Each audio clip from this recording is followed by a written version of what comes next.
Good evening, everyone, and welcome to Hearts of Blazing Season 2. We're getting really deep into the season at this point, with this being our penultimate open bracket event.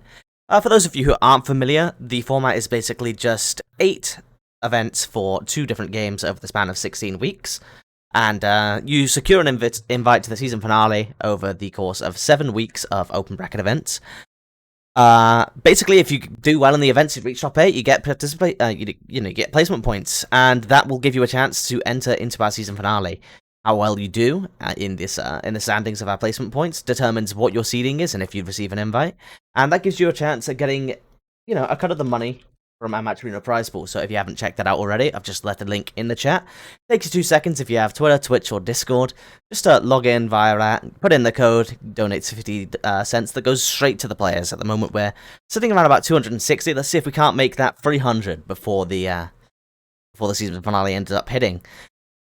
With that said, I'm joined by someone who you'll be familiar with in the chat or the brackets, or just the Discord if you're a Discord user. So if you'd like to take a moment to introduce himself, yeah. What?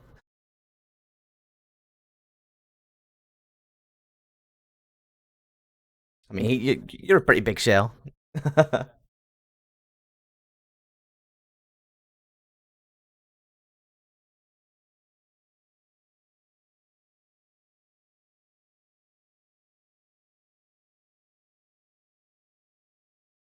my audio sources might be being a bit weird.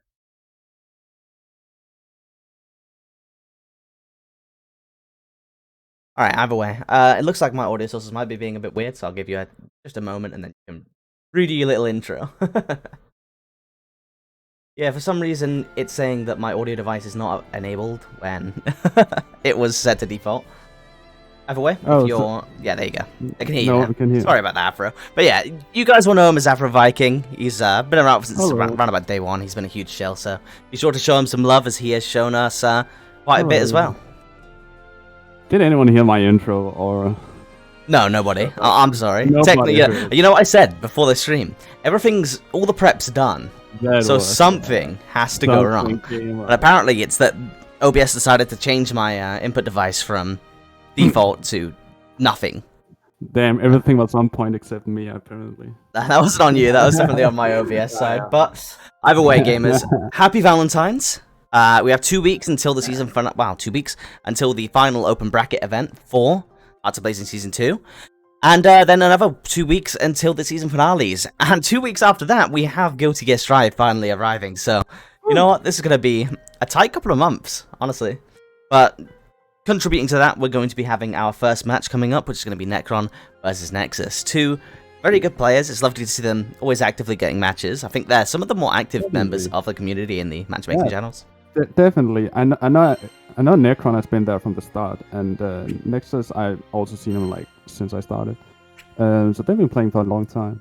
I know Necron is the local edgelord main, always main the edgy boys. Beelzebub all of season 1, and has a Bilal, but Beelzebub is definitely his best character. Yeah, for sure. And Nexus, I know he played Zeta mostly until Yule dropped, and since she dropped, I've seen her on Yule only. So it's probably going to be Yule today, we'll see. Yeah, you'd assume so. Either way, both of those characters are phenomenal, and I know that they're all proficient on their characters. Definitely. But, yeah. We are boys? Yeah, great. Waiting for Nexus to hop on the cab. Yeah. There he comes. He's pumped now. Let's go. Yeah, let's get the show on the road. This is one of the smaller events that we've had in this season. Obviously, it's Valentine's Day. You can't expect all the gamers to be free. But we've still got a good old turnout of 32 players. And plenty of talent. All of the killers have turned up this one.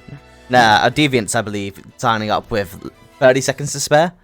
Which has resulted in him being unseated, so... Interesting. Oh, that's gonna suck for someone, but... Oh, they shouldn't be, Jundo. I have updated them. Okay. I'll press the update again. Let's see if it fixes it up. But yeah, starting us off, what do you think about this matchup? No, I don't really know, because I can imagine Beelzebub having the edge here. Like, Beelzebub is very good at space control, really good zoning, really obnoxious fireball game, and Yule's not really built to deal with that, like, especially well. Yeah. But, once she gets her game going, it's gonna be hard to double buff. His DP is on the slower end, so you can't use that as well. I guess you can.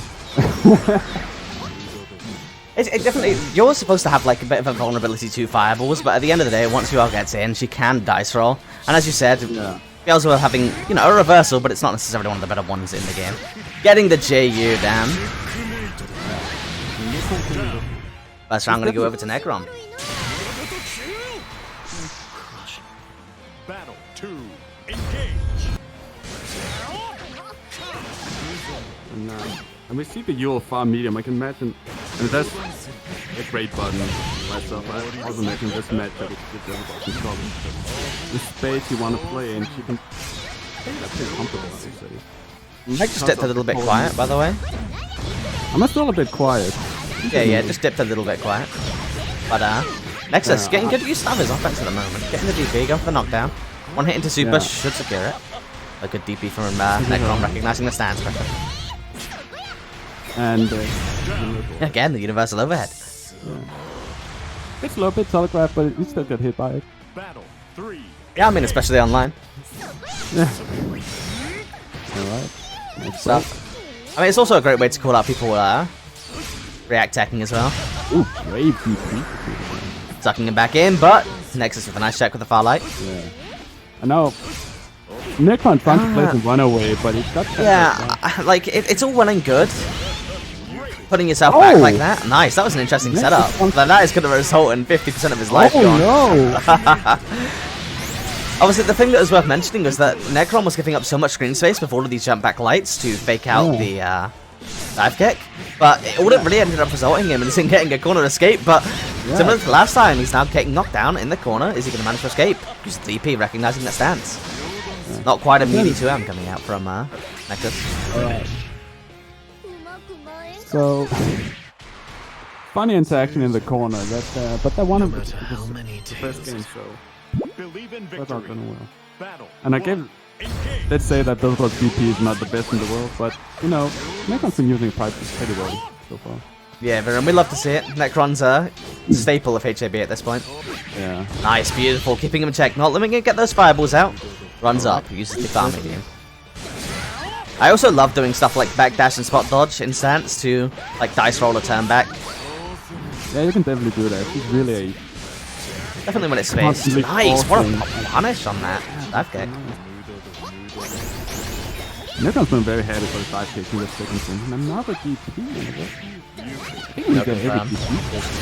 Gets it the second time though, and he gets a space combo. He'll be dead.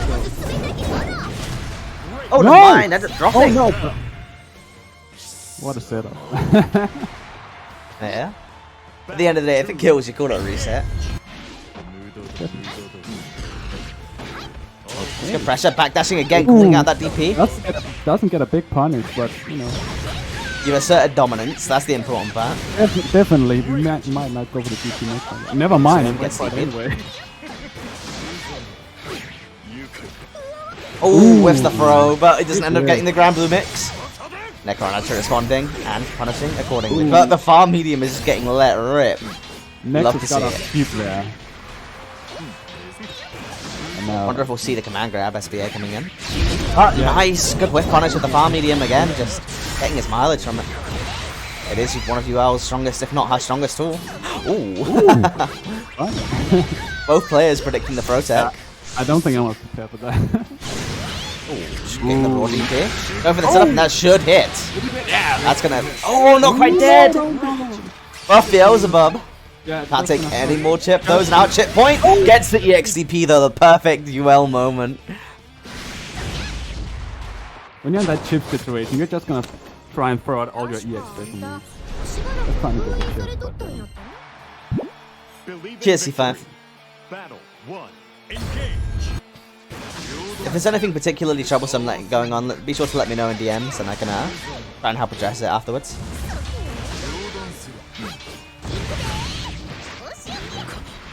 And our Nix is starting off well. Getting this game going. Getting the DP again. Takes the universal overhead. He's taken quite a few so far, and that was a beautiful DP on reaction to the dive kick. And our Nix is in a pretty good spot right now. Oh no, what happened? Yeah, I agree, Peter. Whilst there is, you know, an indicator, it does flash blue, your entire left bar. It's very faint. It's not the easiest thing to see, but that is not a confirm that you're going to be able to do, and he is going to eat a full punish. As a result, straight into the Beelzebub SSBA, putting him full screen, which should be an advantageous space for the Beelzebub, but Necron hasn't been having the best time with these fireballs so far, so we'll have to see. No, Nexus has been very good at playing around them. Come for the Yoki instead.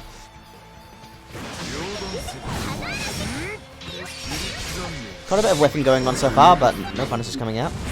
Nexus taking his turn back to DP, sending him back to the corner though. Getting the punish with the 2-1-4H into the medium, but Necron. Drops the yeah, close. Yeah. We've seen that a couple of times now. Very brave medium attack. And watch the DP for one. Such a Necron right now. Eating those overheads all day, but nice, getting the farm medium straight to the Pacific. And this time, finally, yeah, the counter hit confirmed from the 2M. That's going to be it. Get tied up 1-1. final round. Battle 3, engage. There's really gonna be about who can get that game going first. Both have really good lockdown. Ooh, nice punish in the counter. Alright. Oh, doesn't get it. Ooh, that's gonna Beautiful stuff. not gonna kill, but it's gonna be very close. That's super up now. Ooh, and that's gonna be Okay, yeah. Again, just like last time, was just doing the regular hit confirm, as opposed to a counter hit one, but yeah, not having to worry about that has resulted in him getting 2 kills from that exact same situation, so. great play from both players. Yeah, shout out to Nexus though, taking the win. Yeah, of course, he got his game going. And in this matchup, it's really about who gets that game going first. Both are really hard to get out. Our next stream match is actually going to end up being Sombang versus Gentle, which are 2 players that we rarely get to see on stream, so this should be quite a treat. So I know Gentle has a he play. I know he plays Beelzebub and Saurus, but I don't know who's gonna play today. Alright, let me get the streamed matches for round 2 announced nice and quick. Yeah. Who we got? We could do Miris tomorrow sounds fun. And then we should be good with just Miris tomorrow. Everything should be caught up way. Yeah, what was it that point? Match.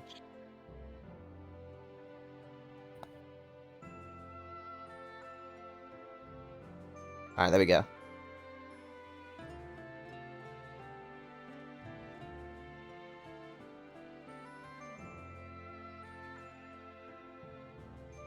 Now let's have a look at what's going on in the chat. How are you all doing on this quarantine Valentine? Yeah, true. I mean, we're all in the same stream right now, so clearly something's going on. It looks like they're already getting going, though. Bongbang versus... Saurus, okay. Yeah, he's a Saurus player, for real. He used to play Vasaraga, I believe. He played Beelzebub, I remember. Oh yeah, no, he was a Beelzebub. I believe he's played a bunch of characters at this point. He has honestly. played, I know he has a Vasaraga. I don't think he ever mained him like he did with Bob and Saurus. I'm not gonna lie as well though, Sombang's colours are so clean for Zoe. They're like the colours you always default to. Ones that I do at least. Zoe has some killer colours though. Beautiful use of the dumping from Saurus there. Ooh, that was a brave And what a confirm! Look at the dust loop, you love to see it. That's gonna be another one. Oh, just go for the simple confirm instead. Fair enough, fair enough.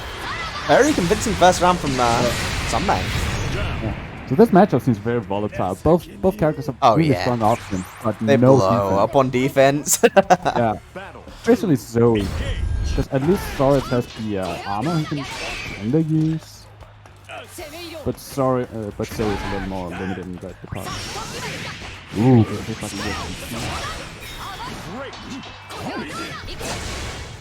creating space.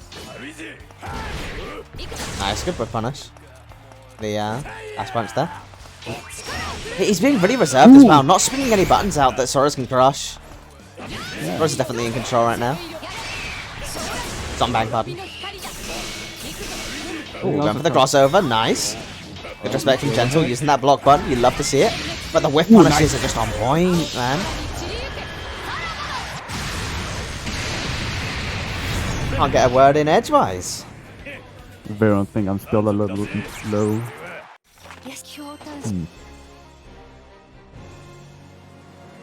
Oh.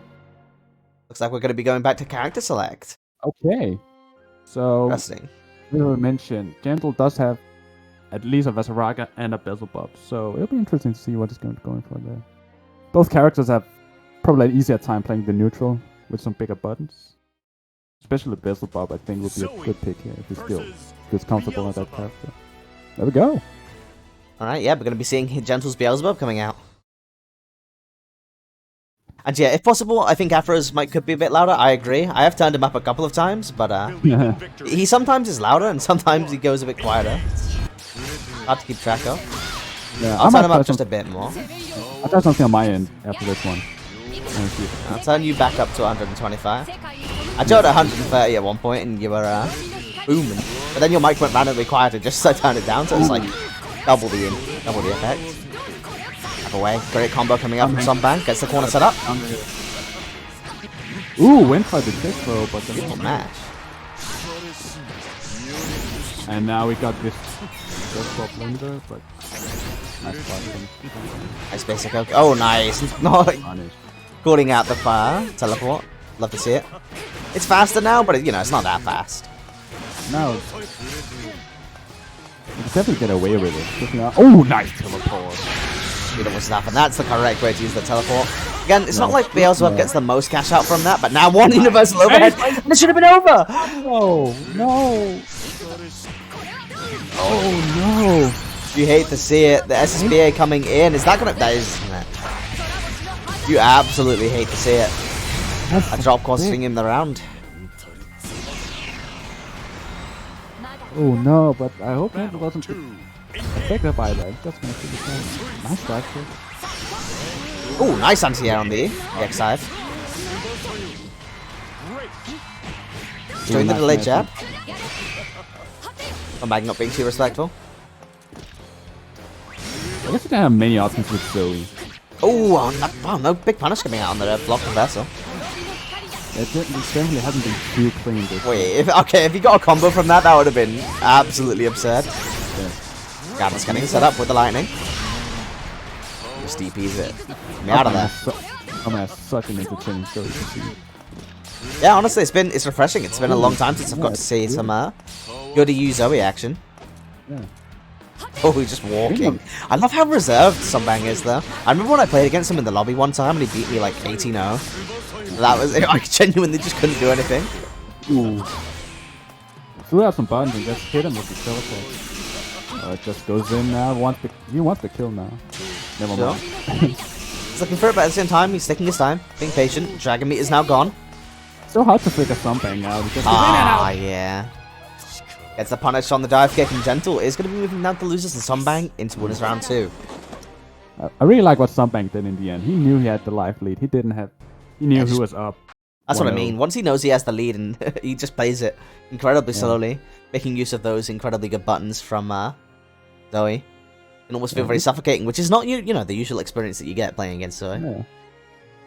Definitely. Once Zoe gets that game going, it's really suffocating. It's really hard to stay calm, pick the right options, just try your best. You kind of panic in those situations.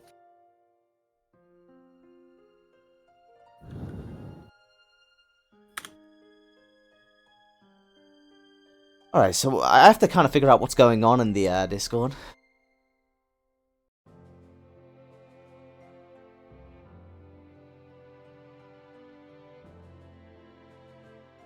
Let's see, we have some admin stuff going on.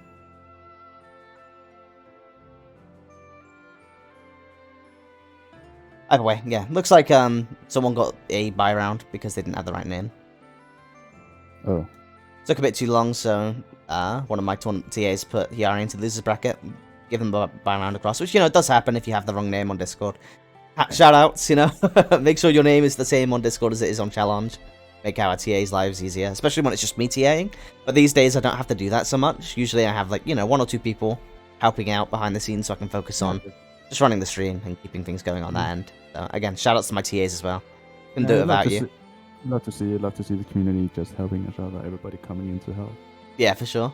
I mean, for example, I got a shout out from a player who I believe has entered the event for the first time this evening, called Show, for saying thank you for running the tourney. But again, it genuinely, I'm just here putting up some brackets and whatnot. It's the players that really run the show. Speaking of players running the show, though, we are going to be having Miri versus Tomorrow coming up next. Two people who entered the EU versus NA exhibition. Yeah. Also been both players have been playing really well in the E United for All. Yeah. Which I believe ended in favor of Russia and friends, right? Yes. Russia and friends, which includes Miri, if I'm not wrong. Alright, so let's see. Obviously, Miri used to be an incredibly good Zeta player. And Tomorrow is now joining the Zeta army, just as Miri has stopped, moved over to that Belial and now the UL. That sound a bit. Apparently, that sound a bit weird. Probably just. Yeah, your sound's a little bit low, but again, it's inconsistent sometimes. Sometimes you start getting a bit louder, so I can't turn you up much more right now. Anyway. Yeah, getting into the first round tomorrow. Again, the one thing that the East Coast players said is that he ended up walking himself into the corner quite a bit with this setup, which is not a problem that he's had, in the past with his other characters. Yeah. But Miri obviously is going to be a caliber of player that will not let you get away with that for free. Getting that kit confirmed off the far medium.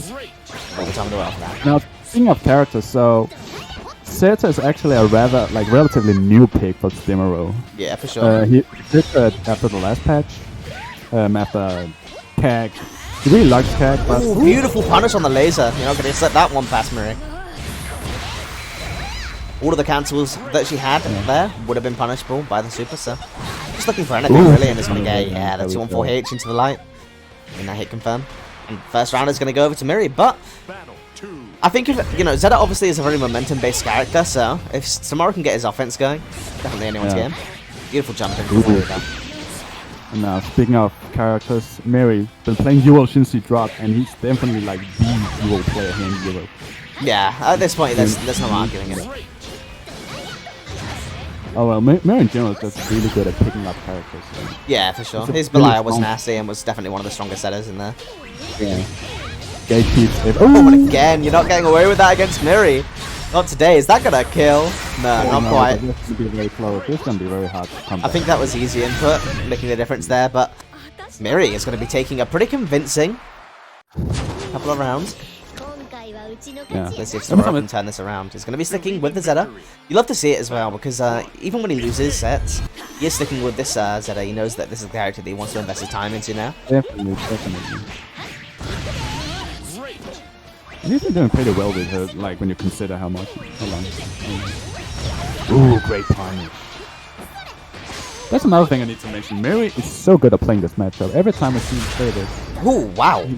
Hitting with the Foxfire with that 2M. Yeah. Not something you see every day. Obviously, though, if there's going to be anyone that can know the Zeta versus UL matchup, it's going to be Miri at this point. He's going to get the whip punish with that far heavy. No, not connecting. This could be it. Tomorrow comeback time. Oh, nice. Oh, wow, nice. And then 214H in check, but yeah.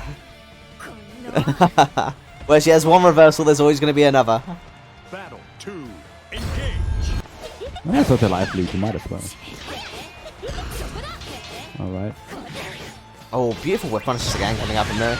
He was very known for that whilst he was playing Zeta as well, so just carrying over. Going for the 214HH.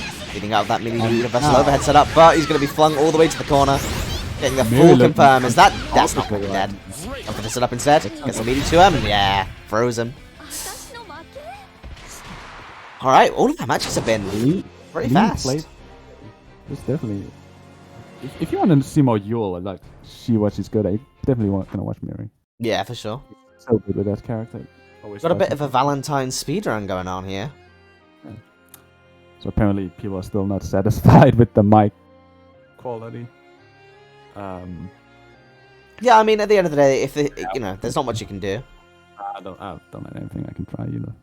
Just keep it as consistent as you can, and then be able to make this not going to be the end of the world. If people can hear what I say and ramble about, that's fine then. If I sound a little muffled, I guess it doesn't bother people too much.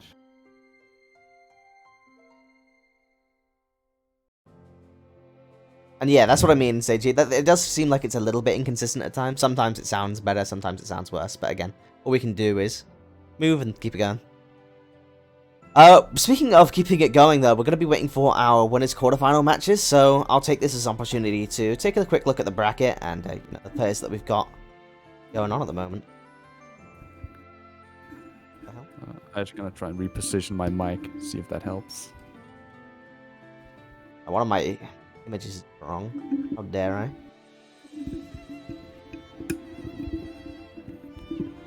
Alright. I'm gonna try this angle on the mic instead. See if that that sounds quite a bit better, but it does. Yeah. Oh my lord. It got loud for a second, but there you go. That's normal. Okay. That sounds better. Okay, so looking at at nice little early rounds. Because Deviant signed up late, literally within the last 30 seconds, he ended up not being seeded. So we had Svampin versus Deviants round 1, and Svampin ended up getting sent to losers bracket, taking out Necron, who we saw as our first stream match. Yeah, I mean, we haven't seen much of Deviants recently. Apparently, he's had a lot of university work going on. He's been really busy, and Svampin and Deviants did play at the United for All not too long ago, and that one went to Svampin actually, the first of 5. Svampin showing really good matchup knowledge and a lot of stuff I actually haven't seen from Zeta before. But yeah, apparently Deviants did his homework and took it this time, so we love to see it. You really do. And obviously, taking a quick look at the bracket, this match, this entire tournament has been ridiculously stacked from start to finish. I mean, there are so many decent, amazing players that are in this one. Whilst it is Valentine's and we haven't got as many attendees as we usually do, we still have Svampin, Navia, Trikiza, Zeiji, Peter, Dragoi, Miri, Arafu, Sonic Sands, Tomorrow, Jundo, Stombang. Apparently Hiyari was in the event as well, which I wasn't aware of. But yeah, he did end up signing up, similarly to Deviants at the last moment. So it's lovely to see Hiyari coming back as well. Saw him streaming and taking part in some of the Echoes and stuff like that. Yeah, that's great. That's great. I always love to see more players just return, come in. I do think that I've seen a lot of both old names we haven't seen in a while. Also a lot of new faces in the HAP chat. Yeah, I'm going to get the next stream matches called out real quick, though. And we're going to be taking the winner of, Zeiji versus the winner of Peter versus Sombang. And then we're also going to go down all the way to Mokujin versus the winner of Dragoi versus Jundo. Yes. In particular, I don't know who Mokujin is, which is lovely. It's some new faces. But I'm interested to see what he plays. Oh, Dragoi just took the win over there, so we are going to be watching Dragoi. Great. I can see Tiger in the chat, representing NA in the chat. Great to see it. Yeah, it's lovely to see some more interaction going on between these scenes. Yeah. Definitely a treat to see the EU versus East Coast. As much as I want to watch some Zeiji versus Peter or something, I am going to do it. I really want to see that match. I'm sorry. Tsuruba bias coming in. There you go. I just want to get those streamed matches called out as soon as possible so people can continue. Of course.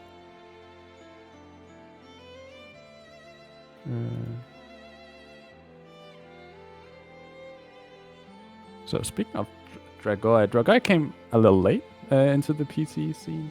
Being a PS4 player most, but the impact he's had has been huge.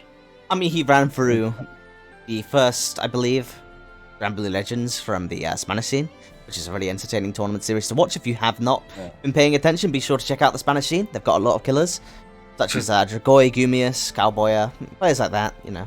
Really entertaining series to watch. But yeah, Dragoi, he won he won Spain, then he set his eyes on the rest of Europe. He's been doing, an absolute number, taking last week's event as just the tip of the iceberg of his recent accomplishments. Definitely. And if you didn't know, he's actually really young. He's really young. I don't think the frying pan is out. And yeah, isn't he 18? He's 17, 18. And I do think you've seen that pretty often lately, the young people just running through everyone. I mean, obviously, I can't speak with any certainty, but I heard that he also started, similar to me, with Dragon Ball. So you'll love to see a lot of games coming out recently that have been I know he played BlazBlue before. Oh, did he? Yeah. So that's that. Oh, wait, so yeah. Is the next Battle Pass already out? I wasn't aware. Yeah, it's out. So you can get the frying pan if you're willing to spend the bucks. Yeah. Well, obviously, I haven't been playing much Granblue lately. I haven't been playing much fighting games, if I'm honest. So, hearing that the frying pan's out, you know, might get me grinding Granblue again. Frying pan's kind of clean. It's definitely tempting, to say the least. And they even added a unique sound effect when you use it. Yeah, it's genuinely really clean. I mean, this is the future of fighting games, I think. Is deployment of optional cosmetic content like this that incentivizes people to play. Always been a fun part of Arx's game, because the way they animate the games, it's really hard to add customs and still keeping the high quality of the animations. So it's all been very limited to just colors. But I really like the workaround they did with Granblue. And wait, Naveer's rocking the pan already? I'm hearing some rumors in the chat. Really? That'd be interesting. Alright, either way, it looks like we're getting both of our players heading into the lobby at this point. I am really curious. I mean, Mokujin could just be a player underneath a pseudonym that I'm not aware of. That, you know, we would already know. But assuming that it isn't, and it's someone that we haven't seen before, he's made his way to win his quarters in his first tournament, beating out Swepe and beating out Trikiza, so... Oh, yeah, definitely a contender. That's our name. Okay, well, I'd be very excited to see that. If it isn't someone.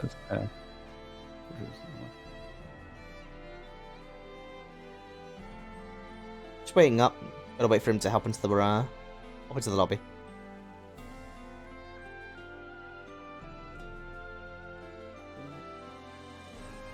It looks like he is a French player. Okay, that might explain it. I know the French players they play each other a lot, but I also know that a lot of French players are on PS4. Yeah, I mean, there's no shortage of talent over there, and no shortage of people to spar against either. Lots of talent brewing over in the French scene. And it's not just limited to Granblue either. Take, for example, their Soul Cow scene, Vampire Savior, among tons of others. It looks like he's rocking the Zoe avatar. Is this going to be another Zoe? That'd be great. I'd love to watch Zoe play. Fun character to see. Yeah, me too. It's a shame that she's never had a moment at the top seat. But she's definitely, all the characters in the game, in my opinion, are pretty viable right now. And when you have offense as good as Zoe's, can definitely be suffocating regardless of the matchup. I do know in East Coast that Diaphone has been doing a lot of heavy. I mean, we know that all too well. It's just the other week that he pretty much killed EU's hopes of winning the East Coast for EU exhibition with Zoe. Okay, he's going to be playing the Zeta, though. Can't complain either. My other character, one of my other favorite characters. 3,000 games. Okay, so we've been around. Been on the grind. Been around. Alright, so let's see how this one's going to go. Both of these players rocking the off pink grey colours. Love to see it. It's a really good color. Oh, the Granblue mix gets it nice and early. The Corona handshake, as you would call it. All the way to the corner, yeah. Dragoi DPing on what looks to be not the tightest. Okay, we're gonna see. It might be DP, but it works. So. Interesting universal overhead, throwing him out. Yeah. Dragoi just hanging back. Fun to see. The size of J8, massive. Ends up dropping the confirm, but it's okay. The ender is safe. Ooh, doesn't bait the launch. Great throw bait.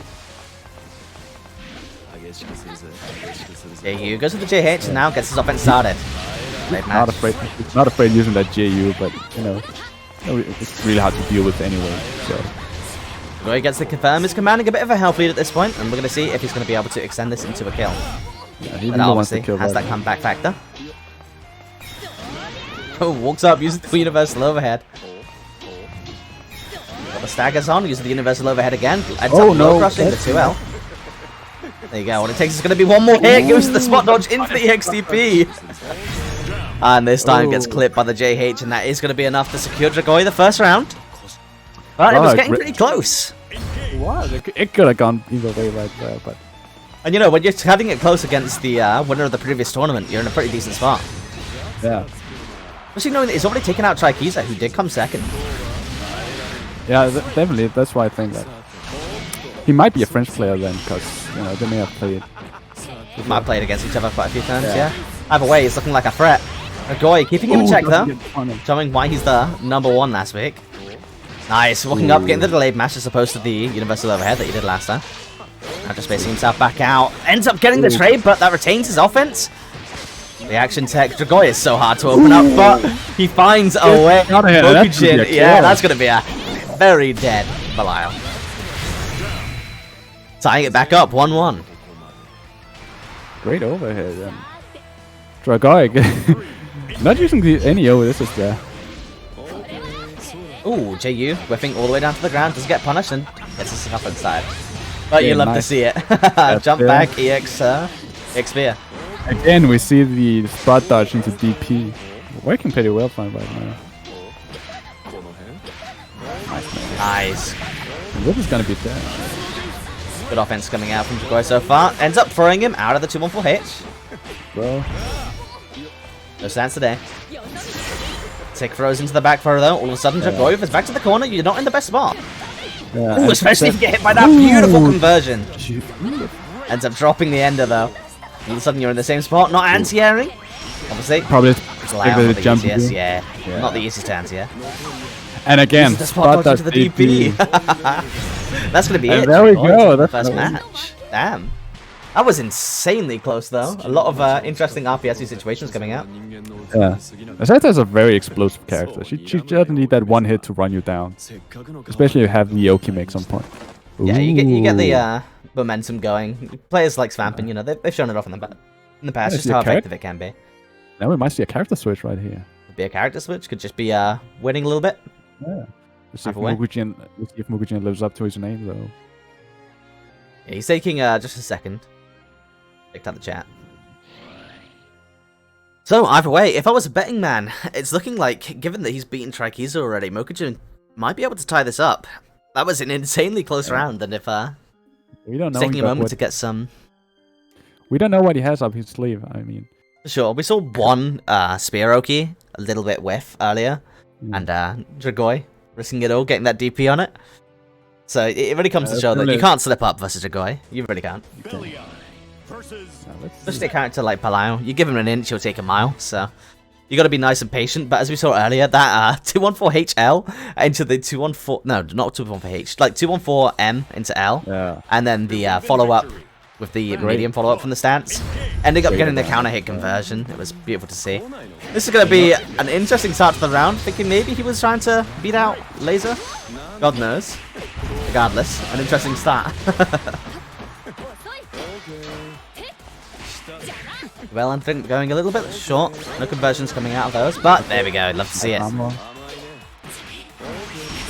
nice match from that guy. This is gonna hurt. Now, for those of you, oh wow, ooh, okay, great.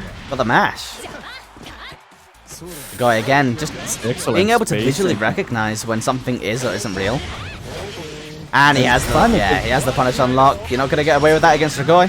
It's gonna be dead. Dragoy has been missing a few of those 2H punishes, but not this time.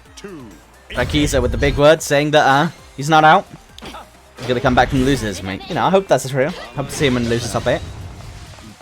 If someone can make a losers run, yeah, it's definitely gonna be Trikiza. Honestly, I think he's made some of the best losers runs that we've seen in HAB history. He's playing Percy though. I want to see that. Oh, you better do well. He's a Percy. You better do well. I want to see that. Mokujin whiffing the throw. He is going to end up getting back thrown, and again, you're not going to get away with that against Dragoy. Alright. Dragoy was a little shaky. As well. Dragoy was a little shaky on the punishes in the first game, but now he's woken up. He's on point right now. Ooh, nice match. That's going to be it. Alright, good showing for Mokujin, getting sent down into losers just before top 8, but having already beaten names like Swepe and Trikiza, he's definitely no joke. Brought the first round match close as well. Hope to see more of him going towards our losers top 8. That does mean though that we have nowhere to go but our top 8 here. So it looks like Deviants has already ended up beating Arafu, so it's gonna be Deviants versus Seiji or Peter for our first winner semi match. And And then we- Miri versus Dragoi for our second.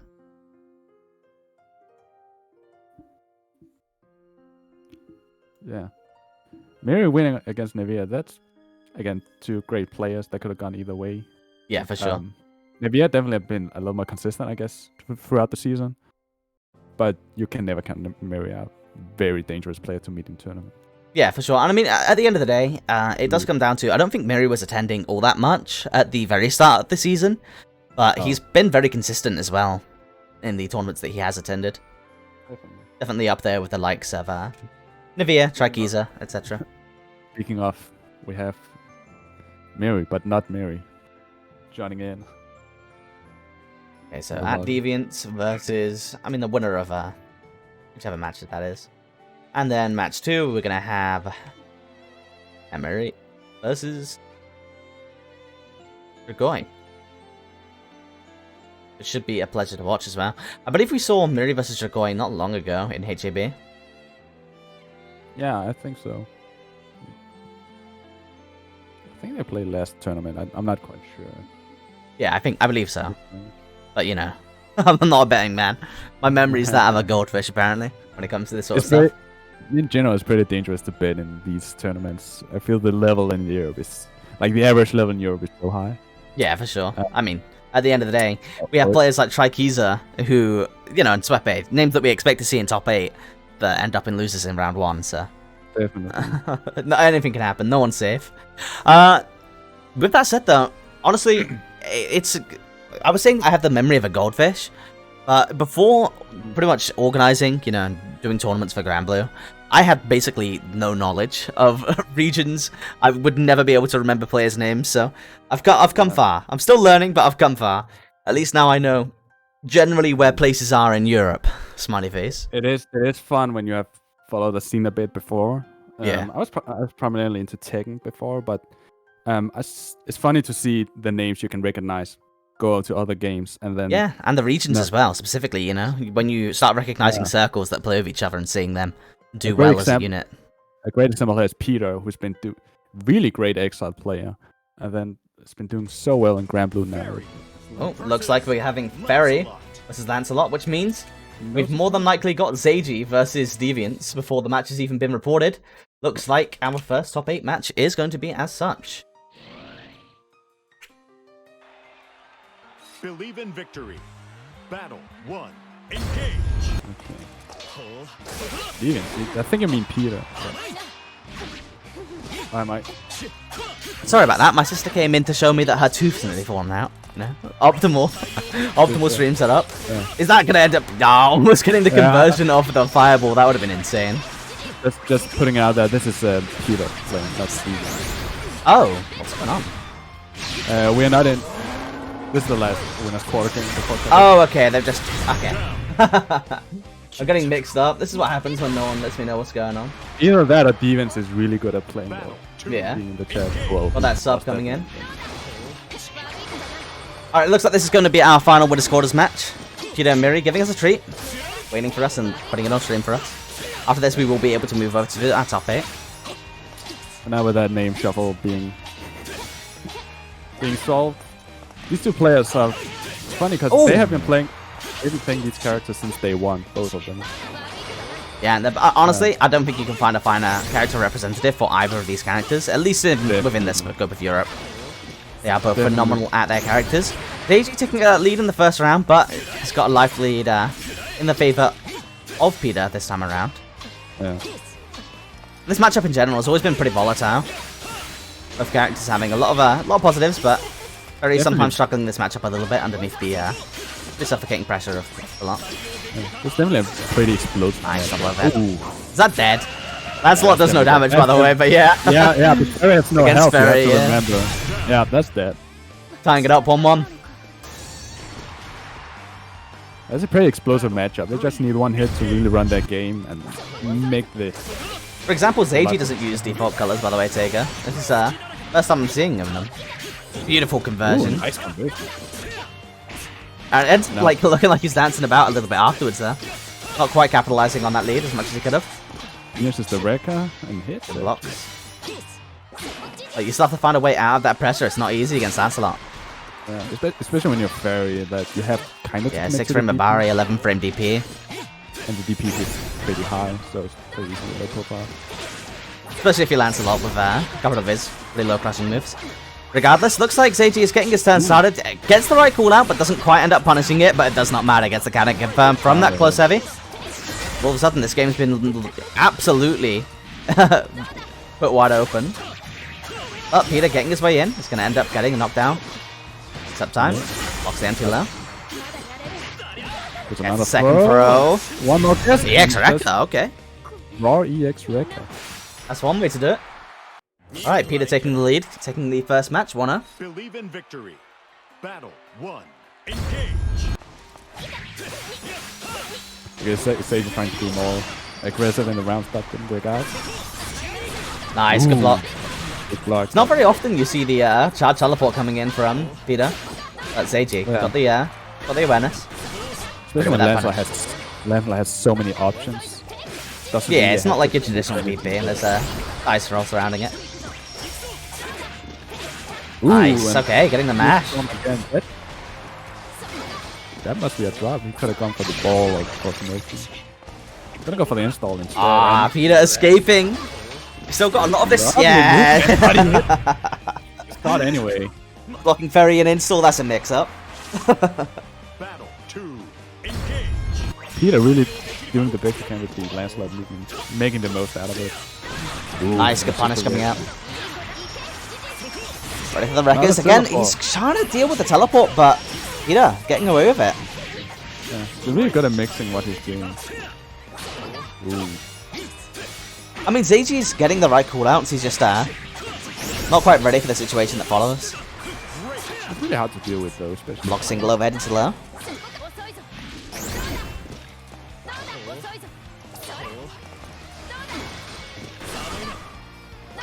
Both players being pretty reserved right now. Peter not wanting to, stick anything out that could reduce his life lead. And honestly, Ferry doesn't have the best ways to ship people out either. But he ends up jumping, getting himself caught, and now he's in the mix. Same situation as last time, but Ooh, and again, this- Peter coming out on top. Always. Now Peter's still on the life lead, but it's not. Ooh, It's coming not down. as convinced right now, and now he's in the corner with Just the TP gets it. Is that dead? What a beautiful conversion. There we go. I had to pause for a second. Pushing it all the way. Peter is going to be pushing himself to match point, but that was looking very close. Honestly, all of these situations awareness. with the teleport going in favor of Peter is what stands behind, between him and Seiji as far as the set goes at the moment. The set would be dead even if Seiji had won any of these interactions so far.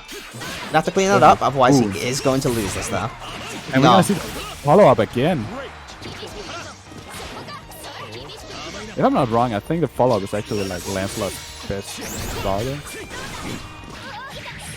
And again, the offense from Peter coming out right now is pretty suffocating. Very hard for Zeiji to deal with, so much so that he ends up eating the meaty fireball. Probably mistimed swap forward roll. But with that, it means that Peter is going to be moving forwards and is going to be our semi-finalist. But we're now going to head down to the bottom side instead. And we're going to go for Miri versus Rigoi first, as obviously we've seen one of these players. I'll give them a little moment break. Yeah. As the losers bracket, we have Trikeys and Nexus playing. Arifun safe. Sweatbay got knocked out by Svampin. Oh, is that Smartman? Yeah. Oh, it At this point, I have to tell by the icon alone. But again, whilst he does change his name on Challenge all the time, he always makes sure to change his Discord name as well. So that's pretty much the ideal. Oh, that's great. Yeah, it's the ideal situation for a tier. Yeah, he's been, he's been playing tournaments for a while. He's an experienced guy. He knows. They know what they're doing. He knows it. All right, so correction. Now this is going to be our first match in top 8. Slight delay whilst we were waiting for Seiji Peter, who apparently wanted to be on stream. Was a great match. Again, if those teleports went in favor of Seiji as opposed to Peter, we could have saw very different results, but Seiji getting clipped by it, not what we want to see. Because way easier said than done winning those Yeah, for sure. exchanges. Because then one character that's really good at RPSing is definitely Lancelot in those situations. You have to be Like, on just- your toes. Just on a neutral jump, if he's in the corner, it's so many options you have to consider. So it's it's really not a fun matchup to play, especially in a first to two tournament. Again, just once we've got everyone here enjoying their Valentines together, getting some romantic Granblue watching going on. If you could be so kind as to drop a romantic Matcherino code in the Matcherino, donate 50 cents directly to the players. What's a better gift that you can give, you know? Money for free directly into the top players' pockets? Sliding into the Matcherino. Alright, here we go, though. Uel going up against Belial. And obviously, whilst Miri is now on the Uel, he did play quite a bit of Belial.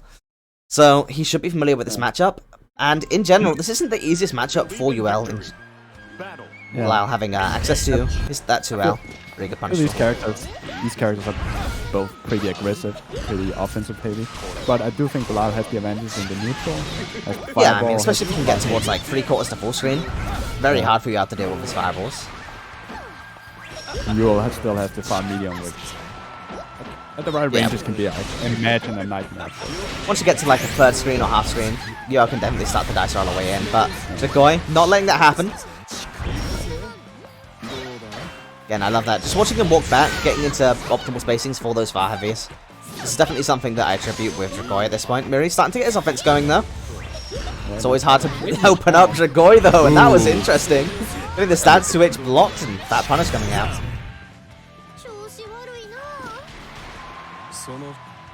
I also like how Dragoi has been using the jump U effect. He's very aggressive with it.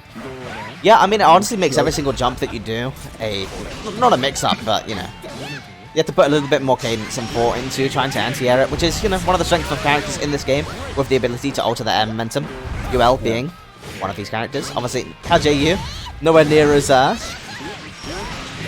as Ratul though, but it does enable her on, you know, being slightly minus to put one of those dice roll situations. But Dragoi and Belial in particular are characters that are more than fine going into these situations. Risk rewards, you know, very in his favor. Oh yeah, the Dragoi with a huge life lead right now. Not stopping the offense there, keeping it going. Definitely not. 2L far H, 2L far H. Miri cannot afford trying anything. Can't get hit. Goes with the EX hand. Dragoi taking a pretty convincing first match, but it is Miri. You're never going to be able to write him out. Definitely not. Believe in victory. Battle 1. Engage. Alright, good block coming out so far. Using the 2-1-4H, and this time he's getting the 2H that we saw at the attempt on earlier.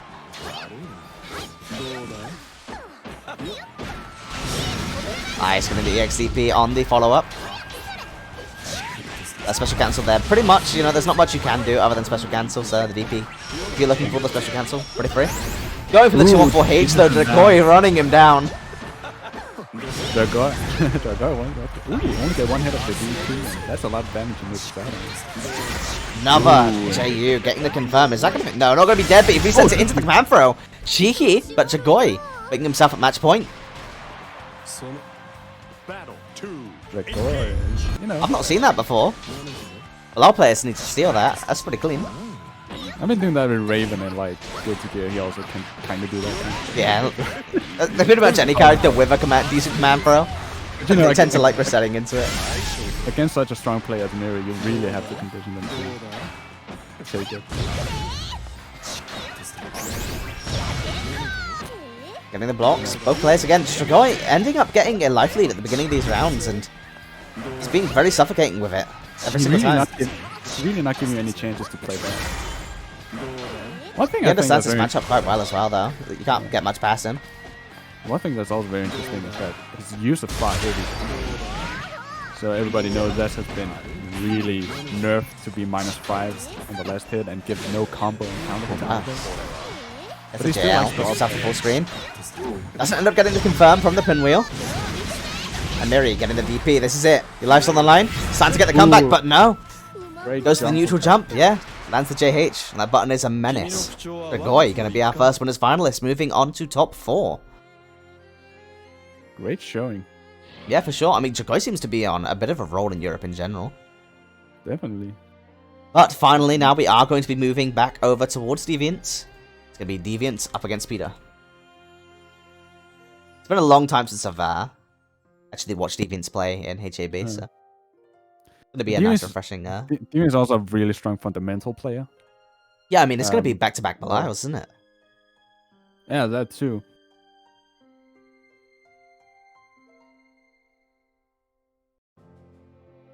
Alright, so, let's get him in here.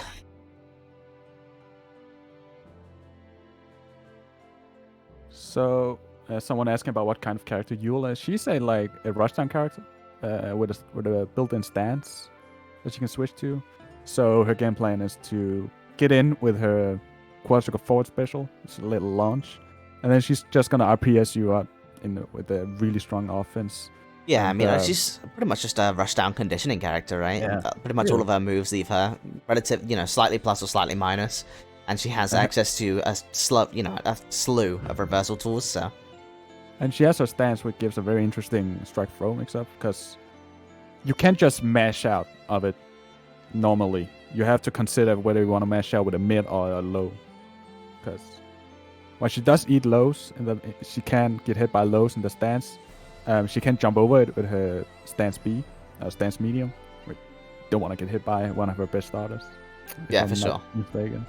And she parries moments if she's in idle stance. Yeah, I mean, she has auto parry, DP, 214H, which is a frame bomb reversal that makes her run backwards, and then you can dice roll if she's going to go low, mid, or just stay back there. Yeah. It's a really interesting character. A lot of fun to play if you're interested in her. Be sure to check her out. Yeah. It's definitely worth the $5. I think everyone will find her enjoyable to play, unless you're like a hardcore grappler or zoner or that kind of player. I think everyone's going to find it fun to play. I mean, honestly, I think they've been nailing the recent releases. A lot of people aren't huge fans of Uno. They find him boring. But I think the last 3 characters will have a lot of flavor, and they're quite fun to play. But with that said, we're going to be going to Belial vs. Lancelot, 2 of the historical menaces of the game. And Deviants vs. Peter, a matchup that's been going back, relatively far. Not since the beginning of GBVS, but pretty much the second era of GBVS was largely defined by players like these. Breaking it out. Peter's starting out well with a big counter hit, and Deviant's meeting the meaty projectile. Yeah, good start so far from Peter. Ooh, I know this is the matchup that Deviant fears the most. Definitely. Especially online, it's so hard to deal with. Even though Peter usually has the best, pretty good connections, so that shouldn't be the biggest problem. But, there's a few frames. It is still online at the end of the day, yeah. Goes for the fireball reset. The JU leads into a really interesting situation. Gets that 2L mash, and all of a sudden, this is looking like it's a one-touch game. Either player could take it. Go straight into the super. What's going to be the mix? I reckon he's not going to do the late throw. Not against Peter. Surely not. I don't think so, no. I think he's going to bait out the teleport. No, Peter's just going to get out of there. Yeah, get out there. Go back towards zoning, but never mind. Runs all the way back in, waiting for Deviants to do anything, but just like Dragoi getting the neutral jump. Goes for that JL, gets the conversion. Deviant's taking the first round. It's going to be looking like, oh wow, crushes the round start button from Peter. Then delay 2M, getting the conversion again, all the way to the corner. Great start with Deviants, but now nice anti-air. Peter's going back in. I mean, that's something that people don't tend to talk about Lancelot. Well, when it comes to Lancelot, is that he has not only a good anti-air, but pretty good conversions from it as well. Yeah, he's not auto. You can't auto time any of it. No, you need a lot of awareness to make the most out of it. For sure. Oh, almost getting the source combo. All right, that looks like it is going to be, unless there's a drop. No, there is not. Dragoi. No, Dragoi. Deviant's taking the first match. I was thinking about Dragoi because oh, what the hell? Best Belial EU, I guess. Yeah, Dragoi, best Belial EU, and Miri, best Belial EU. You guys are not bored by that joke yet, but I think it's funny. I mean, I was thinking about Dragoi purely because I think it was last week or this week that I saw probably the sauciest combo that I've ever seen uploaded by Dragoi, featuring Lancelot of all characters. Good bait coming out from Peter there on that DP. He has a really large life lead coming so far. Good block from Deviants, but it isn't looking like it's going to end up battering. No, that's going to get that. Yeah, closing out this round, being very dominant this time. I do like how Deviants plays the matchup right now. He uses a lot of rolls and spot dodge and a lot of fun answers to Peter shenanigans. Yeah, I do know that most of it is intentional though. He slaved away in the lab for this matchup. Yeah, he's when he's motivated, he's gonna lab a lot. So And trust me, there's no one that's motivated him more to lab more than Peter. But it's resulted in him just basically then screw Lance. This character's messed up. Yeah. Great rip punch from Venus, and now great DP as well. Let's go for the neutral jump, and there isn't much Lancelot can do without it, so he just gets himself out of there. Uses the wall cling. Okay, I'm pretty sure that the Deviants is doing that specifically to try and call out the wall cling. But Peter being nice and patient, that is going to be the end of the round. One hit confirmed from that close heavy. Straight into the super. Tying it up 1-1. It's anyone's money at this point, honestly. I think they've both been showing a lot of good stuff right now. Good, like, understanding of the matchup. Yeah, for sure.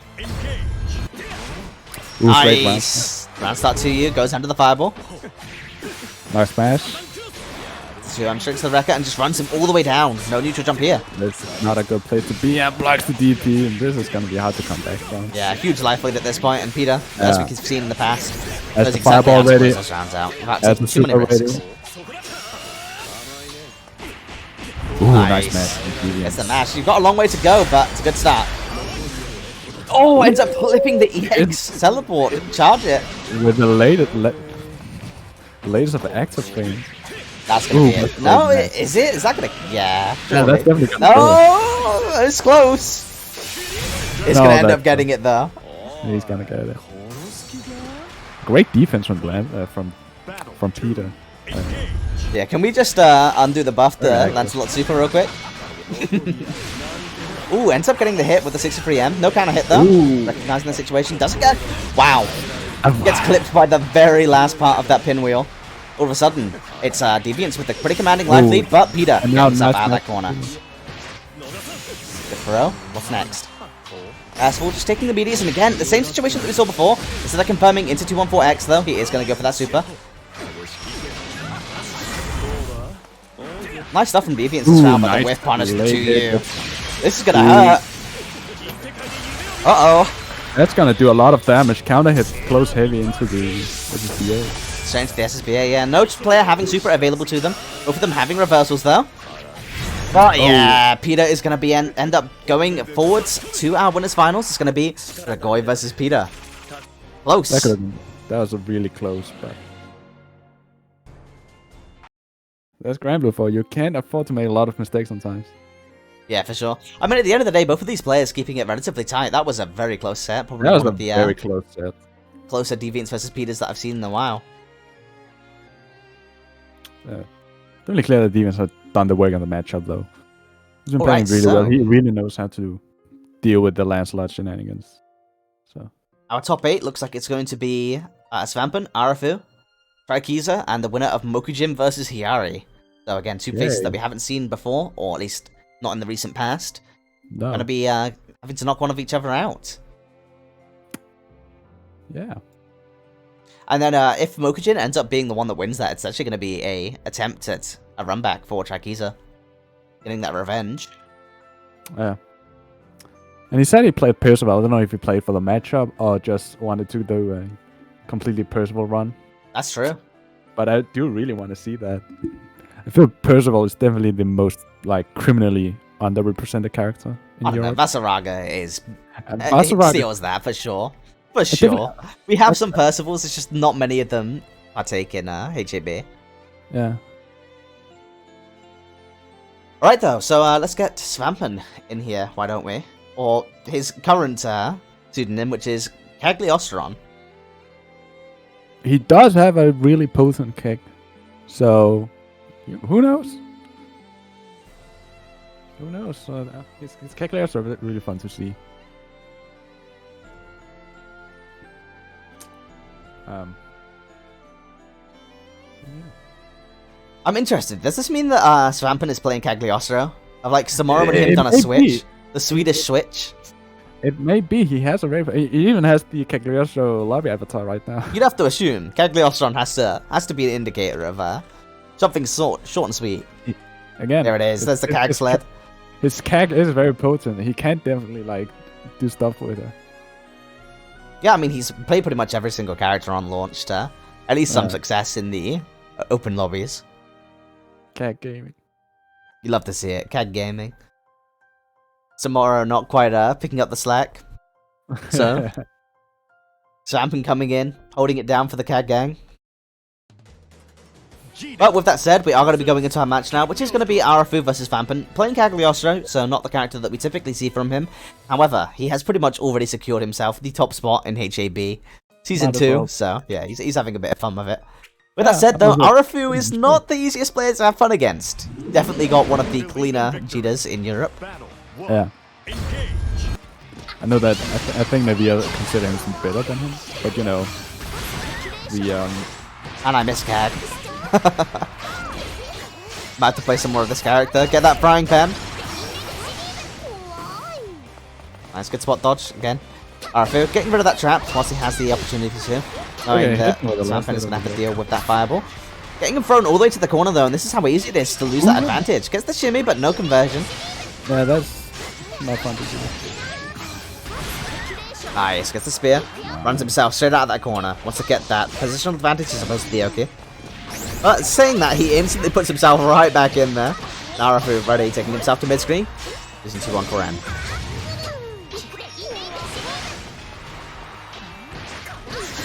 Okay, and this is going to be pretty hard to get out of. Yeah, obviously she has super that she can... Oh, fine, is that going to kill? What? Close heavy, gets all the hits straight into their spear. It looks like real input as well. This should kill. Yeah. Lovely to see. Okay, Svampin, that looked like a very, very scuttle, you know. There's a lot of scuttles going on, a lot of scrambles, but ends up going in favor of Svampin in the long run. Nice, Arafu recognizing, not letting him do the jump RPS with the rocks.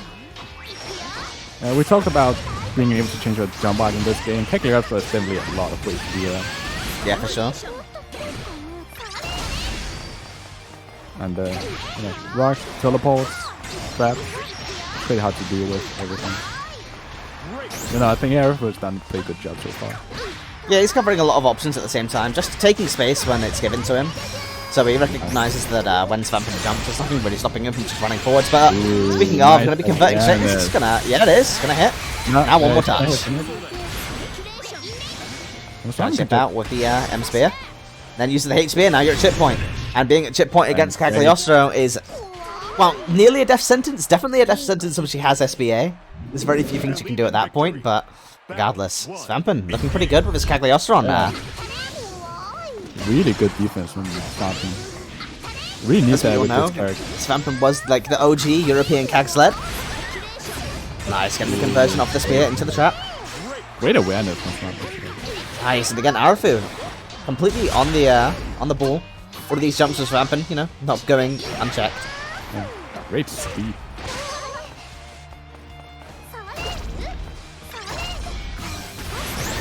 Nice, again, same situation as before. Good conversions again.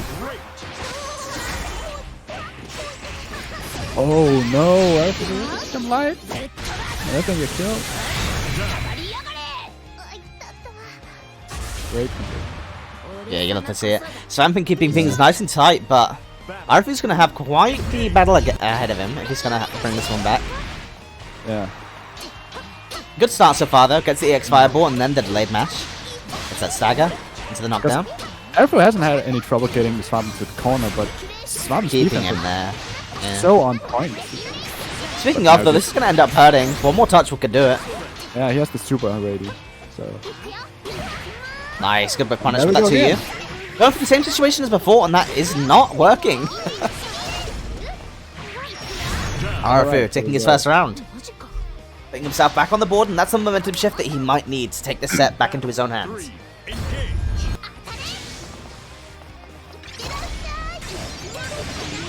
Ooh, great. Great look. Nice, just using the JU. Getting away from those fireballs and then using the spear to push him into the trap. Uses it to set up a tick for him. Arafu sticking out the far medium though, gets the hit confirmed, back to mid-screen. Oh, good mash. Great mash. Honestly, that's like the thing that I attribute to Svampin at this point, is just godlike mashes. Yeah, his timing, his fuzzy timing was so good. Doesn't matter what character he's playing. Yeah, he also got the mash. Does some cool stuff with the Seta. Yeah, his combos are incredible. Also on defense, against Deviants last time in the United Ball. Nice, getting the confirm with that fire heavy. That is going to be it. Svampin is going to be moving forwards, and Arafu taking one participant point, reaching that top 8 slot. Solid play from Swampy. For sure. I mean, it's hard to get past him. That's for sure. There's a reason why he's the number 1 in the standings right now. But Arafu, not too far down himself, is going to be securing himself another point. So, our next match is confirmed to be Hiyari versus Trikiza. So, we're not going to be seeing the run back on behalf of Mokujin, but we are going to be seeing 2 phenomenal players. I have not seen a lot of from Hiyari. Has he played? Is he a new face? Or he's just no, he's definitely not a new face. He's a very veteran fighting game player. He played quite a bit of Granblue towards the start, taking part in events like Gibbs. He might have taken part in a HAB or 2, but generally speaking, yeah, great player. I haven't seen him playing all that much until very recently, though, so you'll love to see it. Yeah, I can't wait to see it. Yeah, I mean, you haven't seen him before, so you're going to have a nice experience, for sure. Yeah. Probably an Undernight gamer, so that'll be fun to see. Specifically, though, it looks like obviously, I believe that Hiyari, the last time that I checked, was playing Zoe after a stint with Fairy. So it'll be interesting to see if that is the case, because if that is, we might see the Percival coming out from Trikiza. I do also. I do really want to see that. I always love to see Percival play.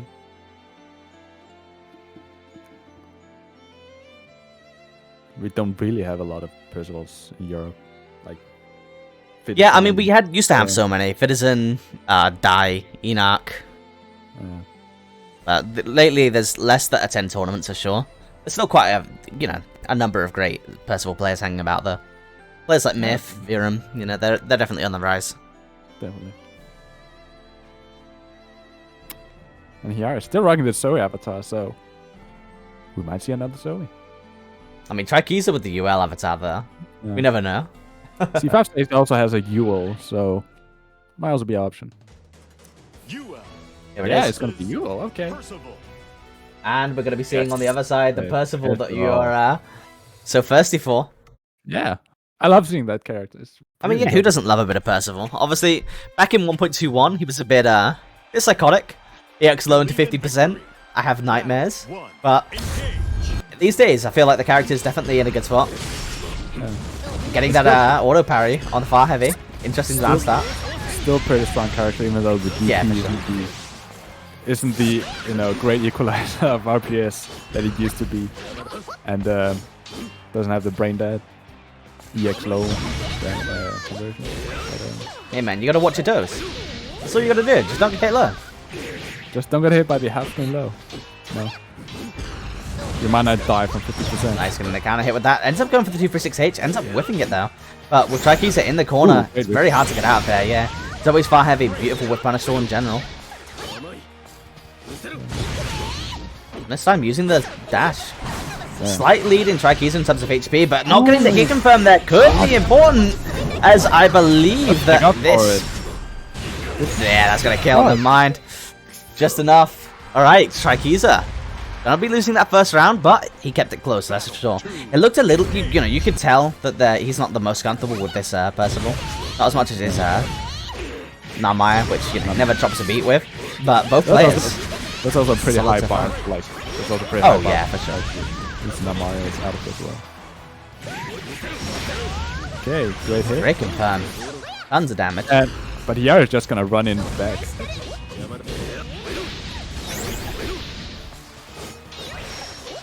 Nice, using the empty command dash, keeping the pressure going without committing anything too risky.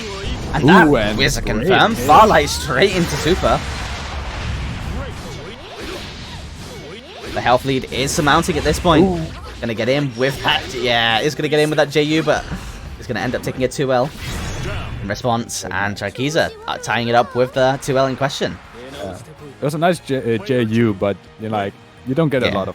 You get momentum, but that's it. You get a little bit of momentum, but then you're stuck in the same spot where you have to guess if they're gonna DP or not, and vice versa. Okay, great GP. Let me get some stuff going on. Nice, getting the space space dance special is very hard to deal with. Universal Love Air crushing that low. Getting the plus frames to keep his offense going. Foxfire again, just all of its plus. Spot dodges as well. Gets an RPS out of that situation. Trikiza still finding himself with his back to his corner. Obviously, Percival has one of the better escapes as well with the use of JU to alter air movement. Probably try because Hiyari is giving him quite a bit of space. But as you saw a second ago, whenever he throws out a button, Hiyari is ready with the whiff punishes. So maybe we would like to see a dash super jump out of the corner. Ooh, and big counter hit fire heavy into the super. That's gonna hurt a lot. Yeah, for sure. One more touch is gonna end up doing it. Yeah, going for the fire heavy into the fireball pressure. The invincibility is not going to be enough to get him out of that situation, and Trikiza taking the first win over Hiyari. It's a good reaction, but yeah, you have to know the limits of the invincibility. yes, super SPS used to be way better at like disrespecting fireballs, but now you have to be way more precise with it. I mean, specifically, it just doesn't work at the range that Trikiza was playing at there. Going for the fire heavy into fireball pressure as opposed to the, the far medium fireball pressure range. That it would have worked in that specific situation, but Trikiza being aware of that, going for the fire heavy range instead. Ooh, big counter hit. Oh, no, not again. Big counter hit from the close heavy, but doesn't get anything back from it. A lot of the rounds are looking like we're ending up with Trikiza with his back to this corner though. Last time he did manage to find his way out of there. He's going to do the same with the DP this time around, but it'd be nice to see him getting the big momentum going in his favor early on. Not going to end up getting the full confirm, but that is more than enough damage to kill anyway. So Hiyari, Hiyari hasn't tying this back up. Hiyari hasn't gotten the big confirm so far. He's been dropping a lot of close heavy counter confirms. But yeah, I mean he's got a couple of oh, what a whip punish. Yeah. Doesn't get much from it, but constantly chipping out Trikiza and he stacks up. Nice, going for the DP this time, winning a little bit more frivolous with it. Understanding that if he doesn't, he's going to get walked all the way to the corner. Speaking of, he's found himself back in that corner again. The push block in this game, because of the stages being relatively small compared to other TD games, seems pretty large. Ooh. Beautiful, there you go, love to see it. Nice. Can't throw out that far heavy with Percival in this matchup all that often. If it whiffs, you are going to get punished. In general, it's just a very easy button. I mean, yeah, you can't do it against Hiyari, for sure. Yeah. Nice! Gets the counter hit confirmed. Straight into the super. Gonna get max damage. Finally gets And now it's looking like one throw. Yeah, it's close. I guess the command throw is that. That's not gonna be it. Surely It's not. not gonna kill. That's gonna scale a lot, but Again, one more throw. Oh no, that scaled so much. Damn. yeah. Oh yeah, the whiff punish. You love to see it. It's gonna foot him right back. Yeah, showing off his fundies. Yeah. So the personal command grab scales a lot. I think it counts as like 2 hits in a combo, with none of the hits do any damage. So yeah, 2 Interesting round start. Again, loving to see Trikiza not afraid to throw out these DPs at the moment. Asserting himself in these RPS situations. Taking his stand back on the dash with the 2L. But the health lead at this point is quite in Trikiza's favor. You just got to stop whiffing these far heavies. You can tighten that up. Great delay button. Tries to hit confirm, not quite recognizing the spacing, being a little bit too far away. Drops the conversion from Trikiza though, you can tell. A couple of things are keeping it from being dominant performance so far. Still has not another drop, but still has the super, so Yeah, both players having lots of reversal options. They're using confirm to the death, so you can see Trikiza, slowly walking himself back, but the second he goes for that button, it's going to end up getting crushed, and now both players in a one-hit situation. Universal overhead is blocked. Lost frames. Nice, just ends up blocking at DP point, ends up getting ignored, and dashes into the command throw. This time, surely, even scaled, this should be enough to kill. that's such a brave thing to do with Yeah, definitely. Especially when he has multiple DP options available to him. Neutral Well, jump, etc. There's lots of things he could have done there, but Trikiza with the reads, he's actually been doing a really good job at conditioning so far in this set. Gets the space confirmed this time, we're seeing it. The saucy combo. Yeah, and getting a lot from the 5 medium. Going straight for that DP. He's not afraid. Lost half of his HP though, so he's got a little bit of a comeback to do. Yeah. A raw stab, but That's big damage though, all of a sudden it's evened up. Yari struggling to get a foot in the door.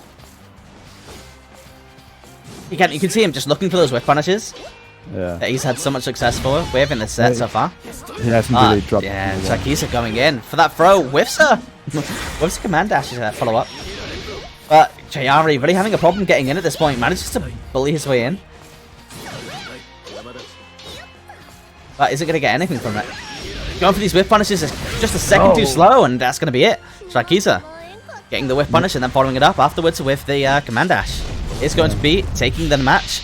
And Hiyari, again, the first time that we're seeing him in this HAB season, is going to be taking a placement point home with him. But Shrakiza is going to be continuing his pretty stellar streak of losers runs, and is going to be moving onwards. Great showing from Hiyari. He needs some. He lacks some consistency in the confirm and the drops. So that definitely hurt him a lot. But his offense was really great. So if he's gonna keep playing, it's still gonna be very dangerous. I mean, as far as I'm concerned, I'm just happy to see players coming back to the game. Yes, because it's nice enough when you've got new people coming to the game. But I think it's even more refreshing, at least from my perspective, to see names that I'm familiar with that were playing back in the day that are giving the game another shot. I do love to see it. Our next match looks like it is going to be Cagliostron versus Miri, though.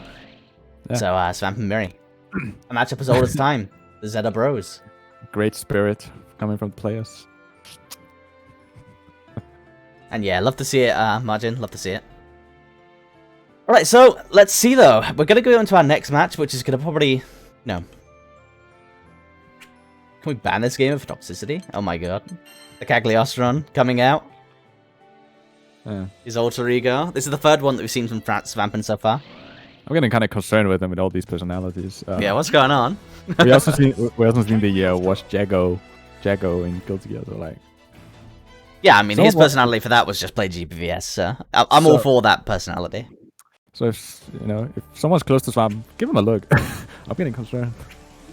I mean, we've been in lockdown for a bit over a year now, so sure it's getting to all of us. We all deal with it in different ways, and I won't complain if someone's dealing with it by playing a little bit of Cagliostro on stream for me.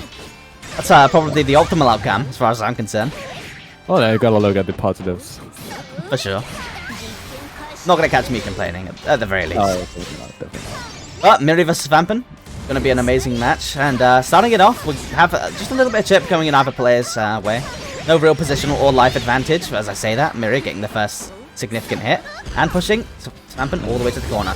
Keeping himself spaced out, and he lands directly on the trap from that stance H follow. I don't usually see that. I usually just see the spatial moves go through the trap, but... Obviously, Svampin, being a Zeta player, isn't used to having a traditional... is used to not having a traditional reversal. Plays a lot of the Sawyer man himself as well, so he's going to be ready for that, using the spot dodge on the 236L from Miri. But all of a sudden, this match has been thrown wide open. These universal overheads are getting blocked, but Miri catching the jump with the air unblockable DP. Good start from Miri. Battle 2, engage. Oh, great teleport. Okay, interesting. Either way, you say great teleport, but it's ended up with his back to the corner. This is exactly where Miri will want him. Ooh, yeah, knows that he's going to go for the second pillar. Gets the jump in. Nice. Similarly, though. Didn't get a lot of jump out. Oh, interesting setup. Nice. Love the setup. Yeah, Svampin loves that setup, and it's really good. Blocks the DP, and he's going to get sent all the way to the corner. Doesn't end up landing in the air trap, though, unfortunately. No. And the jump things from Miri have been really on point. Yeah, Svampin being a little too eager in offense. Honestly, they're very well-placed jumps. Yeah. Ah, against the Granblue mix. Nice whip punish. Jimmy's out, and again, Cagliostro being little, but our throw box is the same. Doesn't end up getting that throw, though. Also, a fun thing about this game is how reactable throws are with. I played some Street Fighter here the other day, and I tried to whip punish throws, but they're too fast to do that. Honestly, though, the amount of times that you see the classic Granblue mix, you whiff throw in front of someone and they whiff throw tech. Yeah, I remember in the early days, someone just put it was a fairy that put a GG on the other guy with a throw, and the guy's throw. I was hit by Space GG. Conversion is going to go for this meaty 2M setup. Ends up getting it, and all of a sudden Svampin again with no real way to escape this corner without super. Is going to end up getting blown up, yeah, for sure. Oh no, never mind, it's a pixel left. Not quite chip point either, but steals the corner with the JH. Interesting. Svampin is going to end up getting caught by the low into the EXCP. And all of a sudden, Myriad's fallen point might be knocking Svampin out of this event.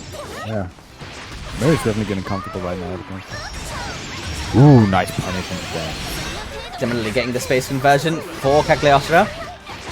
Ooh, I like that setup. You know, Look for at the a health non-tech- lead already. Svampin has Yeah. hit a couple of hits, and Miri has absolutely blown up. But Miri now responding in kind. Let's see if he can get a bit of a comeback. We can definitely get the comeback. Yeah, I mean, this is a great start. and it- One more touch is going to end up doing it. SSBA for the massive damage. Against the full animation, there's no way this kills. I don't think that. It's not gonna kill, but It's going to be, yeah, throw point. And Great. gets the instant, well, not the instant over, the first overhead. Sampen gonna end up getting knocked out with this Cagliostron pseudonym, which is not Great. exactly what I want to see. no, great comeback by Miri though in the end. Yeah, so- definitely. I mean, it just comes to show how explosive that matchup is. Both players getting 2 hits, and that's all she wrote. Yeah, especially like when you have Miri being so comfortable, it was so good with Yule, a very offensive character. A character like Cagliostro just melts against that. All right, so we're going to be going up to winners finals now, which is going to be our first, first to 3 match, and our first top 3 match, which is going to be Peter versus Dragoi. Yes, Peter going from one Bilal to the other. But oh, are we gonna see Deviants first? No, we're going to get Peter versus Dragoi in here. Oh no, what? Wait, no, we're not. No, Why would I do that? Never mind. Why would I we're do still that? gonna play losers quarters. So Yeah, but we definitely should be. I forgot that we had another match coming up. Percival. Deviant versus Trikiza. Again, sticking out with this Percival.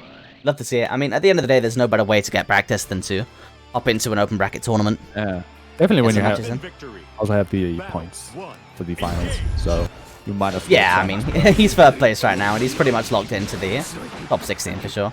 to- Hey, Chusan, how you doing? Getting the 63M counter hit. This is going to be a lot of damage. Ends up going for the reset instead. Ivy ends up getting blocked. Again, it's Trikiza finding himself in this situation, moves back to the corner, but he's going to get this hit, and it is going to start getting himself out of that corner. Deviant moves back to it. It's going to be very hard to get your way out of there. Mine just finds it by walking forwards, getting the far heavy. Man grab in, and one more kick. Whiffs this fight to use twice now, but doesn't end up getting punished. And again, the clash situation, very hard to deal with against Bilal. Having that 5 frame too well. Battle 2. Engage. Very scary to not when Bilal has the life lead. You need to get in, but you really don't want to get in against Bilal. Yeah, I mean, Bilal Net- having one of the best full-screen fireballs in the game definitely makes it a little bit harder, but as Percival, if you're ready for it, you can just spot dodge and get some stocks, so it's not going to be the end of the world. Alright, Nice, wow, getting to confirm that EXDP goes for a mile, and getting the air throw. Back in that corner. I wanted to say I didn't like his use of the heavy fireball there, but you know, it didn't mean it. Yeah, he probably could have done a better confirm. But you know, he got it anyway, so I'm not gonna. He was just styling, getting that air throw. You never see me complaining about it. Beautiful punish coming up from Deviant. 63M landing, and then he gets the punish on the with PP. Alright. Health and positioning getting kept relatively even though. As he's spending the stock, getting another 3. Oh, never mind. Okay. We stonked up. Alright, Deviant's getting the back throw, has the positional advantage, and has a little bit of a hill to climb though if he wants to get this health lead in check. And Trikiza is not going to let him. Yeah. Okay, nice punish with the parry. Deviants in general is really good at using the parry on reaction. Yeah, respecting that Trikiza is going to be a little bit respectful, but at the end of the day, we've been seeing Trikiza is not afraid to let it rip with a 63H. But he knows that if he does it and it whiffs, he's going to end up dying. Respecting the medium DP there. Alright, this is it. No, Cools him out on trying to bait it. Yeah, Deviant's just keeping the pressure going, showing absolutely no fear of that DP.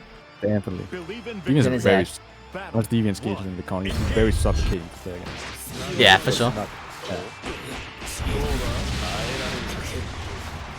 Alright, good stuff for Deviants, but the EXDP finally coming out now that he has more HP to play with. Ooh. 63M And getting Trikiza- blocked, plus frames. Still respecting the medium DP. Yeah, I mean, when you're new to the character, there's still a lot on your mental stack, so it can be a little bit hard to keep it in check for sure. But as we know, Trikiza definitely can do, so. Okay, and this is gonna be really hard to get back on. Haha, EXDPing the Man, That's 4 throw. stars. No. Okay. One more touch is going to do it. Not quite at chip point though. Ends up Still has- dodging and getting a punish straight into the super. Oh, it's going to end up whipping, but Deviants was not ready for it. Interesting, whiffs the throw attempt, and there we go. Deviants is going to be putting himself on match point. Battle 2. Engage. Interesting how it starts so far. 5 heavy connecting. Go ahead, son. Both players being very reserved right now, but okay. Trikey's throwing that out the window. Nice. Getting the light confirms doesn't end up actually converting it into anything there. Yeah, doesn't anti-air him, but that's, again, Lars a very scary character to anti-air with the jump. Yeah, for sure. But at this point, it is starting to mount up. Nice. Oh, getting hit by the Granblue mix. And honestly, I don't think we've only seen one person in this event getting hit by the Granblue mix, and this is going to be it, right? Not dropping it this time. Trikey's is going to be getting around on the board. They confirm.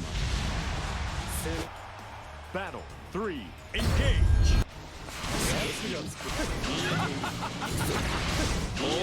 A very slow start.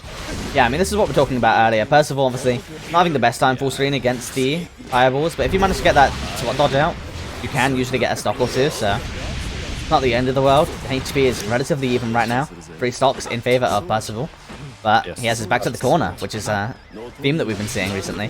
Takes the plus frames against Deviants, and that is going to result in him getting hit by the 2M. One more touch.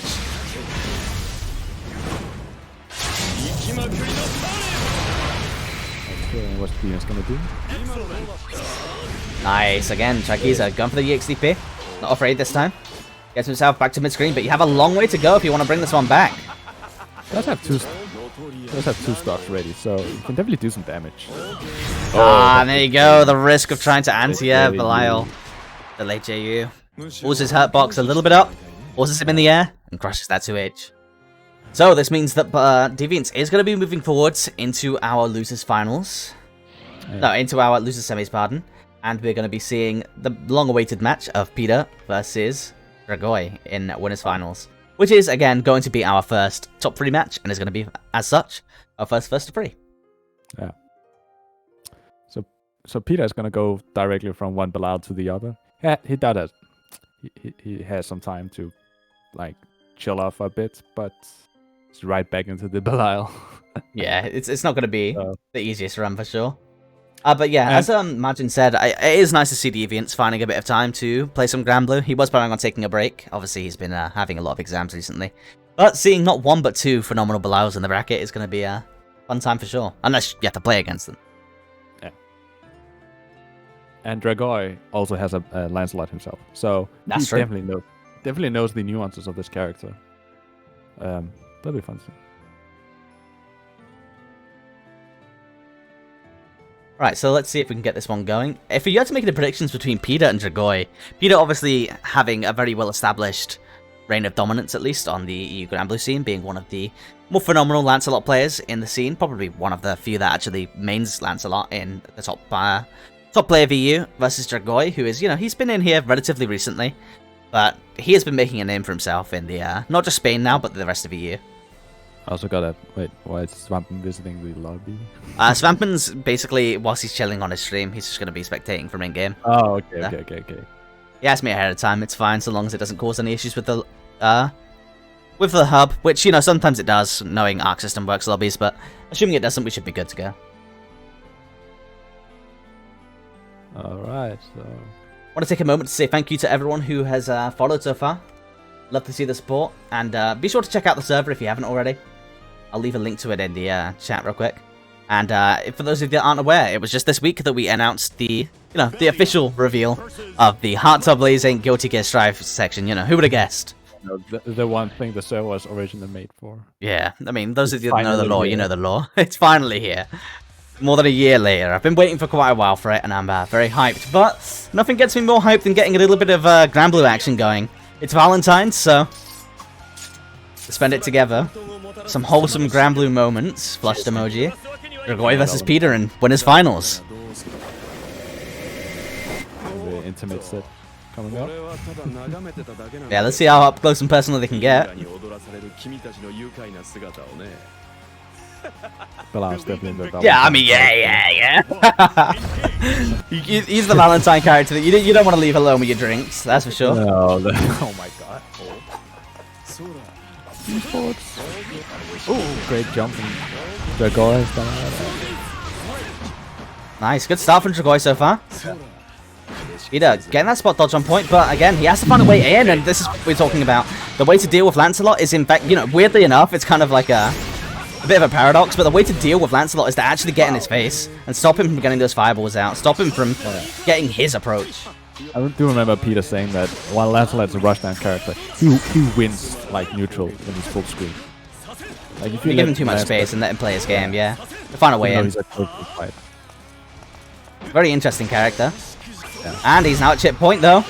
It could be the start of the comeback, but it's going to be very hard, especially against a player like Dragoi. Very hard to keep this man conditioned.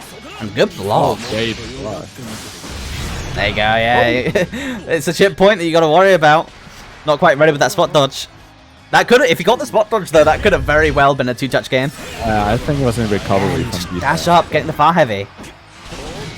This is like two very momentum heavy characters. For sure, and two very momentum heavy players as well. Both of them can play patient, but when they're getting their offense going, they are formidable. Oh, great punish with parry. Nice, getting the delay cancel. Peter taking it, but as I say that, not much going on aside from Peter holding down back. He escapes to the corner almost instantly. Ooh, and there we go. You can't do it. The boy gets so much use out of the JU. I've never seen a player get as many hit confirms from it as he does. He's really good at using it. I do remember the first HAB he won.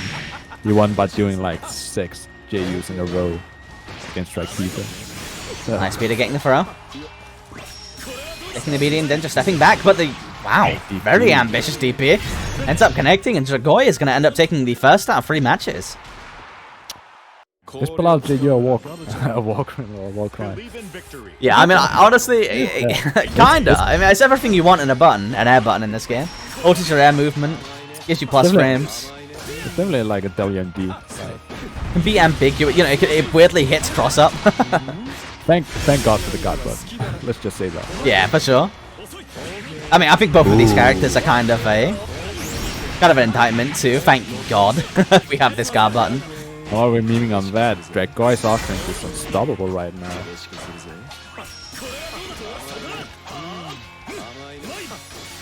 Peter just trying to steal the momentum, but yeah, it's very hard to open up Dragoi.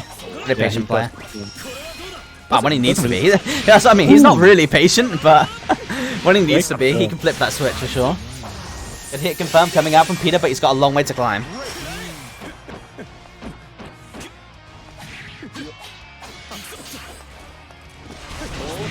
Ooh, great awareness, but great teleport, but Dragoi is still getting out of the situation. Beautiful, almost getting the kill with that JL. Going for the spice. He's gonna probably end up regretting it though. No punish coming out, but all of the reversals are being thrown out, and Peter ending that scramble with a kick. Finally, with a confirm. Nobody's explaining what's going on. I'm kind of. Well, one person threw a reversal, whilst the other person threw a reversal, which led to a chain reaction of them throwing the reversals until Peter, seeing through the lines, entering the matrix, closing out the round. Dragoi taking the momentum. Ooh, and Peter just eating those oops. Nice, keeping him checked with that jump back JL. But Peter not caring, getting the throw, back to mid screen. Using the JU to switch sides, love to see it.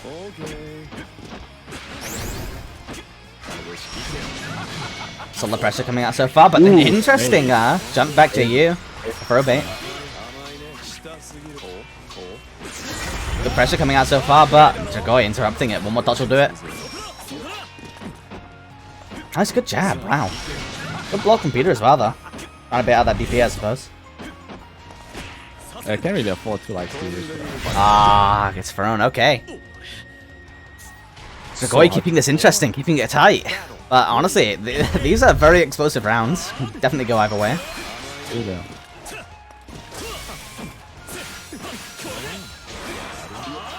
Nice, blocking the double overhead. But again, Dragoi just ready, taking his turn back with that 2M. The guy that really wants the momentum, really does not want Peter to play his game. He really don't want Lance to start his game. Yeah, the same setup that we saw before, but Jogoi just ready, matching him out. They really want to get out of the situation as fast as they can. I guess they've confirmed. We're back into mid-screen, goes to the neutral jump, trying to fake out that throw. Ooh, Gets the stagger, yeah, this is looking like it. Not going to be quite dead, but one more touch will do it. Yeah, keeping him in that corner, never mind. Peter says no, SSBA's out, and yeah, punishes the command throw. Ow! Again, Peter's had great awareness this tournament. Really good conversions, really good punishes. Sure, same situation as before, goes to the teleport off of the JU. And that's going to be it, the JM connecting. Okay, 2-0 at the moment. Peter keeping it close, but a lead going in Jogoi's favor. Battle 1. Engage.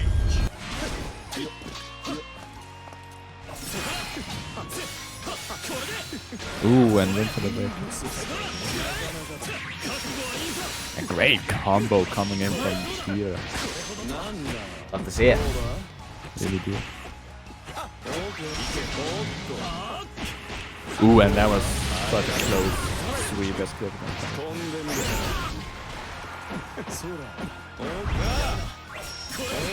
Oh, interesting. If he ended up getting the combo for that trade, that would have been really sweet. But regardless, getting the counter hit confirmed, sending him all the way to the corner. One more touch will do it. Blocks a single overhead into the low. But has to find a way out of that corner. Deuce does so with the JU. 5U, pardon. Another player really giving up too much of a lead, but that is going to be a one hit confirmed. Straight into the SBA. He's going to kick him off screen. Right, tournament point. Wow. Tournament point, match point. Grand final point, at the very least. Not over yet.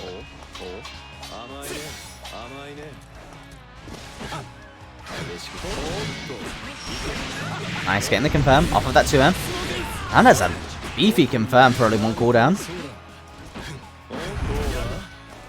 Yeah.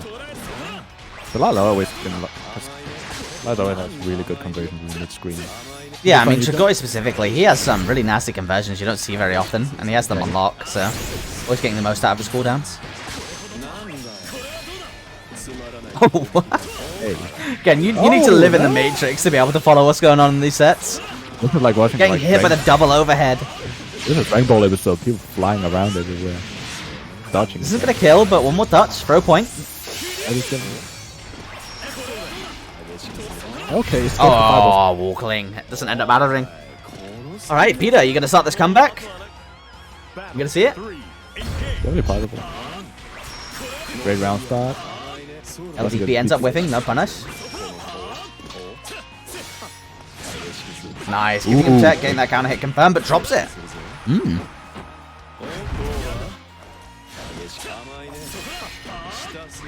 Very nice. Great defense come from Draco, but try to match out.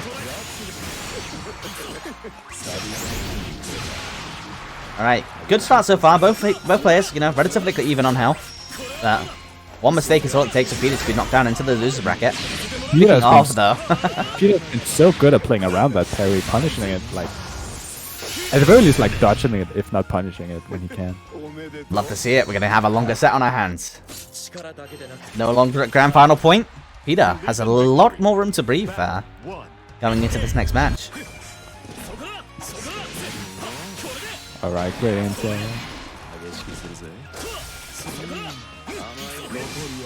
Ooh, light DP again. Going for the same situation as before. Ends up panning out a little bit better for Jogoi this time though. Ooh, jabbing him.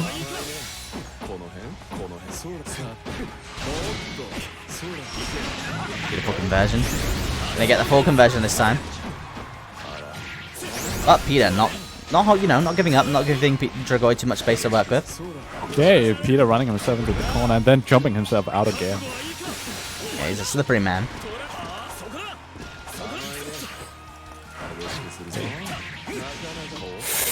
Ooh, got a nice hit, but doesn't get anything out from it. And now Peter just Or trying if you're to bait. looking to bait the SBA or DP with those. That might be it. Might be the case, but regardless, it's going to look like we're not even going to be able to see him escaping from the corner. We're back at that grand final point. Great offense again, coming from Dragoy. Battle 2. Engage. Alright, good start for Peter. Walking Dragoy over to the corner, but both of these characters formidable at getting themselves out of the corner. Both of the players are especially really good at it as well. Dragoy doesn't stop managing that too well.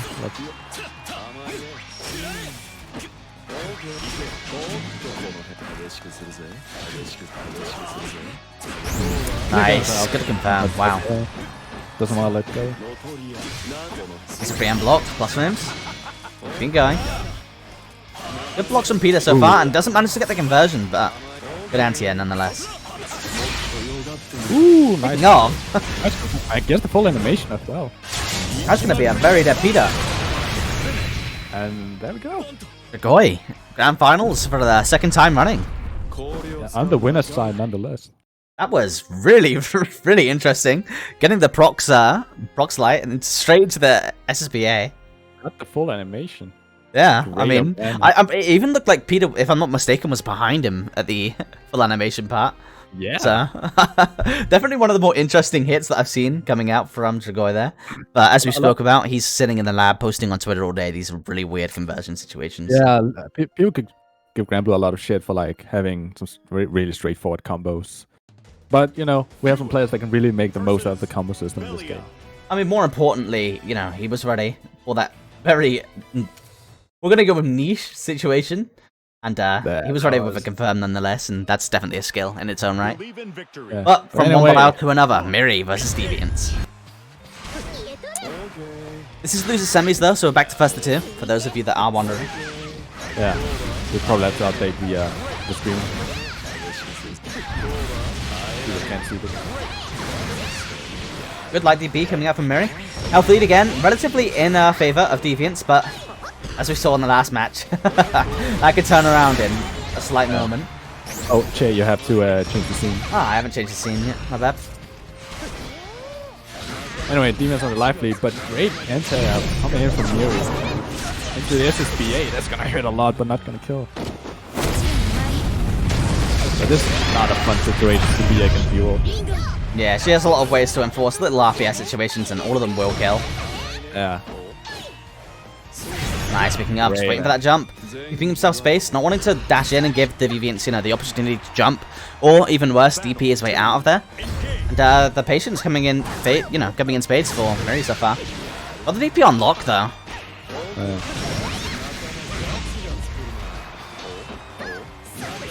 Ooh, nice confirm.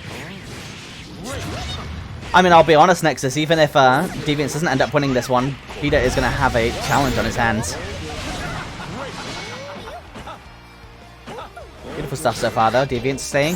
Again, not dashing in, not giving Miri that opportunity to get his way out of that corner, but Miri forces it anyway. Finds his way out. Ooh, yep. Gets a block as well. This is going to hurt. It should kill, in fact.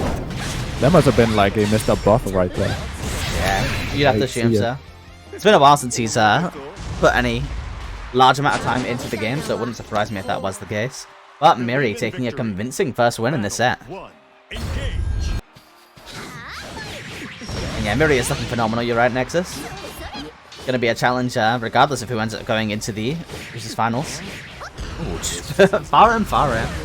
Ooh, great response. Yeah, that 2U's weirdly good for Belial. It doesn't look like, you know, the biggest 2U that you've ever seen, but the priority on it is surprisingly good. And obviously, as we can see, the recovery, literally non-existent. Oh, whoa. That's a good punish right here. Not how you want to answer 63M. Another QP. Ooh, and great counter hit. Alright, that is going to be a very dead Miri, though. So, Deviants could be on the way to taking this one back. Got the health lead nice and early. Get the gun. A more conventional anti-air combo coming from Deep. Yeah, for sure. Miri, though, I've got to say, is doing a phenomenal job as finding his way out of these corner situations. Even if it didn't pan out for him, you know, in terms of the round that time. Great DP A for nice the smash as well. Nice, getting the spot dodge, no punish though, and the DP. Yeah. That's the fun part of a use DP goes straight up, so it's really good at punishing that DP. You saw against Strikeeza that his DP would actually go too far this time. Alright, this is going to be quite a big combo. He is down on HP, but as long as he can keep him in this corner, yeah, beautiful for frame trap. Going for the close heavy after the meaty 2M on that stance. Still needs a few hits. Alright, not though. quite throw point, yeah. He's gonna need one more. Oh, yes, though. And That's it, there you go. You gotta be ready for those stance conversions. Stance pressure is definitely something that gets overlooked in the, you know, when people are looking at and reviewing the matchup for UL. They forget about stance, they get hit by that, you know, that meaty 2M, and all of a sudden they're like, oh damn. Ooh, great. I can especially imagine that the last 2L, the way it works, might give him a bit of trouble because he can't spam a fast low against the stance. Yeah, at the same time, his 2 U's very good. It's pretty good at dealing with it, and he has some good special options there. And obviously, when UL's in that stance, whilst they, you know, you basically just got to look out for that. When she's right up close, you can do 2M or 5L and get the plus frames and then go for a throw. But aside from that, all you're really waiting for is for her to push herself out. To the point where it's not like you see UL's going for very long pressure in stance anymore. This looks like it should be it though. Close heavy straight into this SBA. Oh no, just goes to the SBA instead. Pretty animation, I guess. Yeah. Miri. Gonna be moving on. It's gonna be Peter versus Miri. And, you know, that's interesting purely because both of them are sharing each other's name at the moment.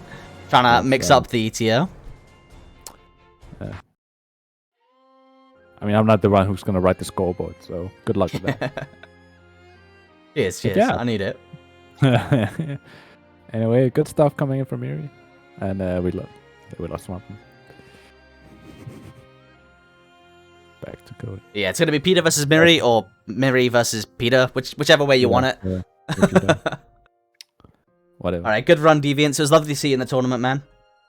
Yeah. Sorry about you being unseated, but you know, you took care of Sampen, so maybe we should be saying sorry to Sampen instead. Oh, I guess it's his own fault coming so late. I mean, literally, it was the last 30 seconds. I hit confirm on that, and I'm like, oh, all of a sudden we've got Hiari and Deviants in the bracket. When did this happen?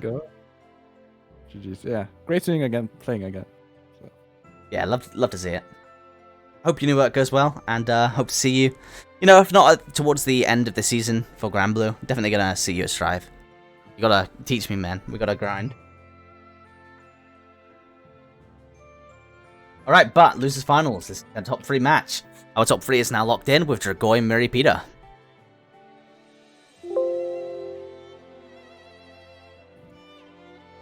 So just waiting for Miri, but Peter, but Miri, but it was almost whichever one it is. I mean, this is not the everyone is called Seiji again, so I guess it's a bit easier. Alright, let's get a prediction going for who's going to be getting the return to Dragoi. And the chat having some Valentine's action, love to see it. Yeah, you actually love to see it though, I mean. At least someone's getting some Valentine's action. We're all here watching some Granblue, but... you know, what better way to spend our Rona Valentines than with the gamers? The gamers. Speaking of... UL versus Lancelot. Alright, so, who's going to be joining Dragoi in the finals?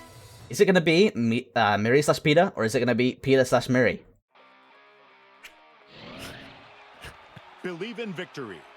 Battle 1. Engage. Be sure to get your channel points in on that, boys. The scoreboard looks alright, so yeah, right.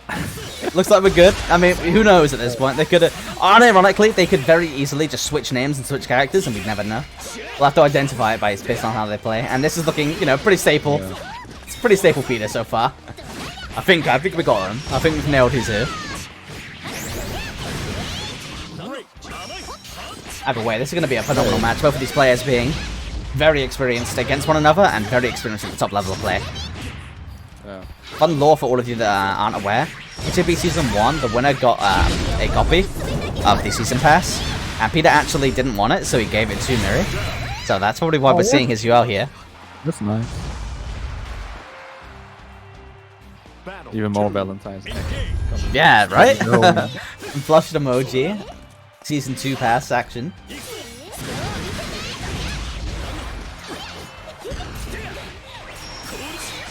Alright, good start from Miri, nonetheless. Peter, you know, keeping the round relatively close though and winning this clash here. He's going to be taking Miri all the way to the corner. This match is also pretty fun. Yeah. 2H. Definitely mentioned like Lancelot having extra much trouble dealing with the farm medium if you try to play the neutral. But Yeah. he has a because lot of again- ways to avoid playing that game though. Yeah, for sure. But at the end of the day, the one thing you want to do against Lancelot is, you know, get up in his face, which is the thing that UL wants to be doing to begin with. There isn't going to be a much better tool to do it than UL's Fire Medium. Not going to give him an opportunity to get those fireballs out and, you know, start off the offense how he wants to. Miri dropping the super confirmed. Yeah. So, that could have been big, but Looks like it isn't going to end up being big as, you know, You don't- goes for the hit confirm into the SBA. They get tied up. you give Peter an inch, he takes an you know. I mean, yeah, you give him an inch, the game's over. Battle 3. Engage. You definitely want to make your hits count against Lancelot. You really don't want to let him play like this game for any second. Okay, Battle Space Gorilla Play coming from Peter. Beautiful pressure coming out so far from Miri, keeping it going. But again, if there's one character that's going to be more of a weapon keeping him in the corner than a detriment, it's going to be Lancelot and Peter in the corner. Nice, going for the setup. Getting the throws. Peter being a little bit too respectful and really calling him out on it. Nice, that's what we were talking about earlier. There is no better tool than Fire Medium to stop those fireballs in their tracks. Definitely. Believe in victory. Alright, they're speedrunning it. Battle Back in. 1. Engage. Yeah. Really don't want to lose your momentum. Ooh, and great frame trap coming in from Miri. Ace combo as well. Great conversion. Solid 45%. Ooh, gets and the delayed close heavy as well. Nice. Doesn't quite have the you know, the cooldowns to confirm at that time. Val not being one of the characters with loopable combos. But Peter using it as an opportunity to fight his way out of the corner, but he has an insurmountable health lead at this point that he needs to close. Working himself back, and Miri taking that space pretty happily there. Ooh, the Granblue mix! Back to that corner. And to low gets blocked. Isn't that wall click trying to keep himself spaced? But Miri running him down. Ah, doesn't kill though. Doesn't matter, gets the DP anyway. Battle 2. Engage. Ooh, nice. In the cross up JH. Okay, just love that out. Nice, Ooh, wow, great. backdashing to get out of the range, wow.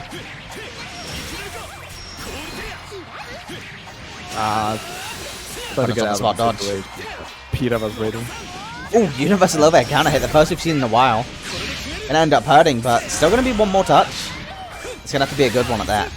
Might be in throw range now. No, I don't think so, just outside of A it. little bit. A little bit out. Maybe with the chip, though. Yeah. Yeah, it's gonna be in chip range now, but Miri finding his way out of the corner, just has to get one or two successful hits himself. Great. Last one coming in. SSBA spent, both players are now gonna be at throw range. What a great looking super though. Yeah, I love to see it, especially if you get the full animation.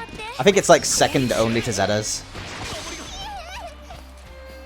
Such a scary situation to be in. Going into the stance. Backing up. Go for that JU and DPing him out of the teleport. Miri on the ball right now as Peter going to be stifled before he can get the run back against Ragoi. Believe in victory. One more match was going to decide it. Okay. Nice use of the jump. Ooh, And okay, the counter gets hit. confirmed as well off of the 4X.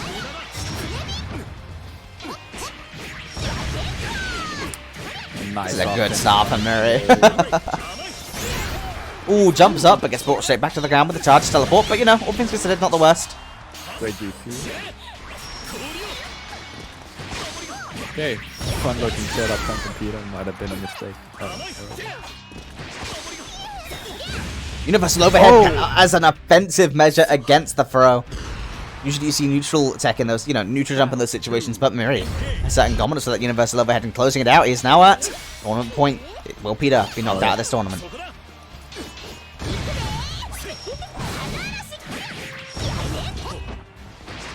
really convincing stuff from Murray so far. Getting that throw, going for the setup. Yeah, great. Getting another one. This time going for the stance, bro. There's a lot you gotta worry about. So hard to defend. Is that gonna be it? That should be it. Yeah, looks like we were a little bit out of sync on my end, but connection with the opponent is lost. Means that indeed he did get the conversion. I mean, I lost connection too, so... Oh, he's gone. Get out of here, man. There's the GG's nerd as Peter. GG's. Getting knocked out by Peter. Those of you who predicted that outcome, you know. Very But that means that we're great. going to give Miri, you know, a little bit of a break if he wants it, but our grand finals is confirmed now to be Miri versus Dragoi. Yeah, great showing from Miri. Really played comfortable in that matchup.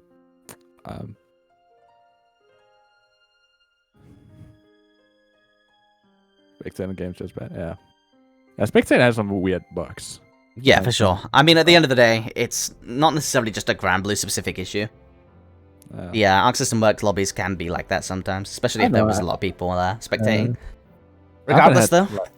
I haven't had problems in like Xrd or anything, so. Oh no, apparently there's a bunch of issues with spectating. Not just spectating for the spectators, but for the players as well in Xrd. Historically, there have been some pretty game-breaking ones that caused DCs and stuff. There has been the spectator bug where you like sit at if you join in late and the game ends, then the guy who won is just gonna sit there for like forever. He has to go out of the lobby. Alright, so as we're getting into this grand finals, just a reminder that Miri is going to be coming from losers, so he has to win not one, but two first to three sets. And if you have not already, and you're new to the channel, be sure to drop a follow. Maybe drop a sub. I'm very close to affiliate payout, so that would help make my Valentine's and my bank take a little bit less of a hit as Strive approaches. Going to be giving away some copies towards launch. And of course, if you haven't already, be sure to check out the Match Arena. Takes you 2 seconds to donate to it, but it's very appreciated. Just use the code. If you have a Discord, Twitter, Twitch, any of the following, you are able to donate straight to the players. You know, like Dragoi, like Peter. Which is what this is all about at the end of the day. Supporting the players, giving them a platform to show off what they've got. And they've been doing a phenomenal job of doing just that. Dragoi starting off the round with a good punish on that DP. Very great command grab, and it's gonna be pretty hard for. I mean, it's looking like 7 golden letters. Not quite. You must have been chipped at some point, but the closest we've been. Because of the get to perfect, so it's fine. We've got a 1 at the end of Dragoi's name, trying to change the scene over. Fixed.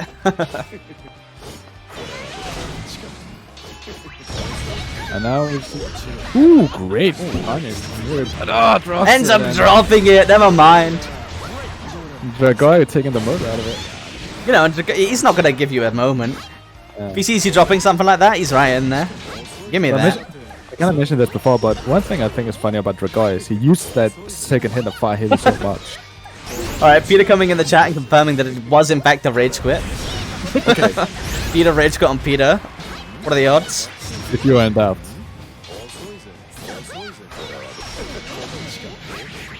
Alright, that's gonna be the space confirmed. Never mind, just goes for the close one. Not wanting to mess with those spacings.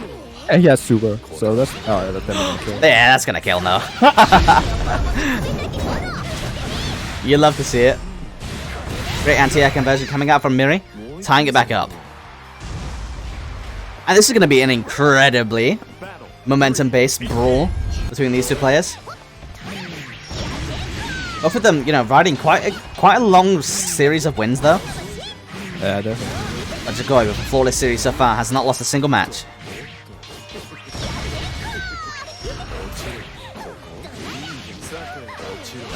Oh, great DP, yeah.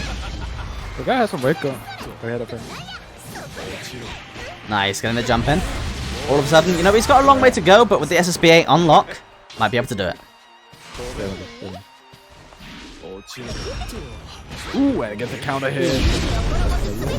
That's beefy.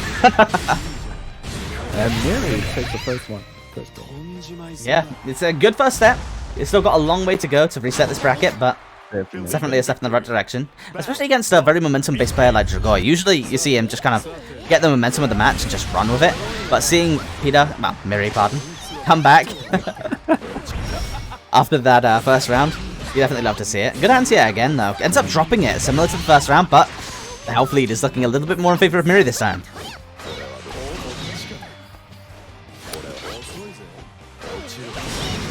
fine, actually. That's great DP. It gets caught, yeah. And it has the super, so it doesn't need to do anything big here. And that's gonna Yeah, it's gonna be a kill because they save the super. Love to see it. There's definitely a very fun dynamic with reaction DP in this game, because what a lot of players do is they look at the skill icons to react, not the special move itself. Yeah, that's the next level stuff that I'm like never gonna be able to do. My little brain can't like look away from the middle of the screen. People like hit confirming and counter hit confirming with the stun meter in Street Fighter 5. Blows my mind. Nice, gets the conversion. Miri, again, definitely in the driver's seat of this series, and what a beautiful conversion. Punishing the spot dodge. It's gonna be going 2-0.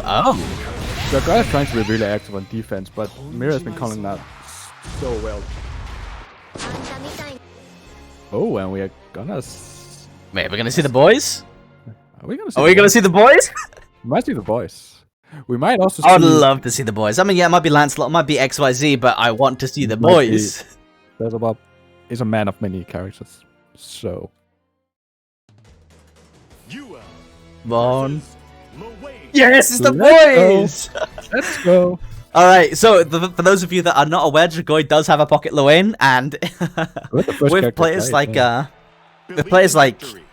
Rickster, for example, taking a bit of a break from the game, and Padu, we don't get to see Luane all that much these days, so gonna love seeing it. Let's see if Dragoi can steal back the momentum with some big equals.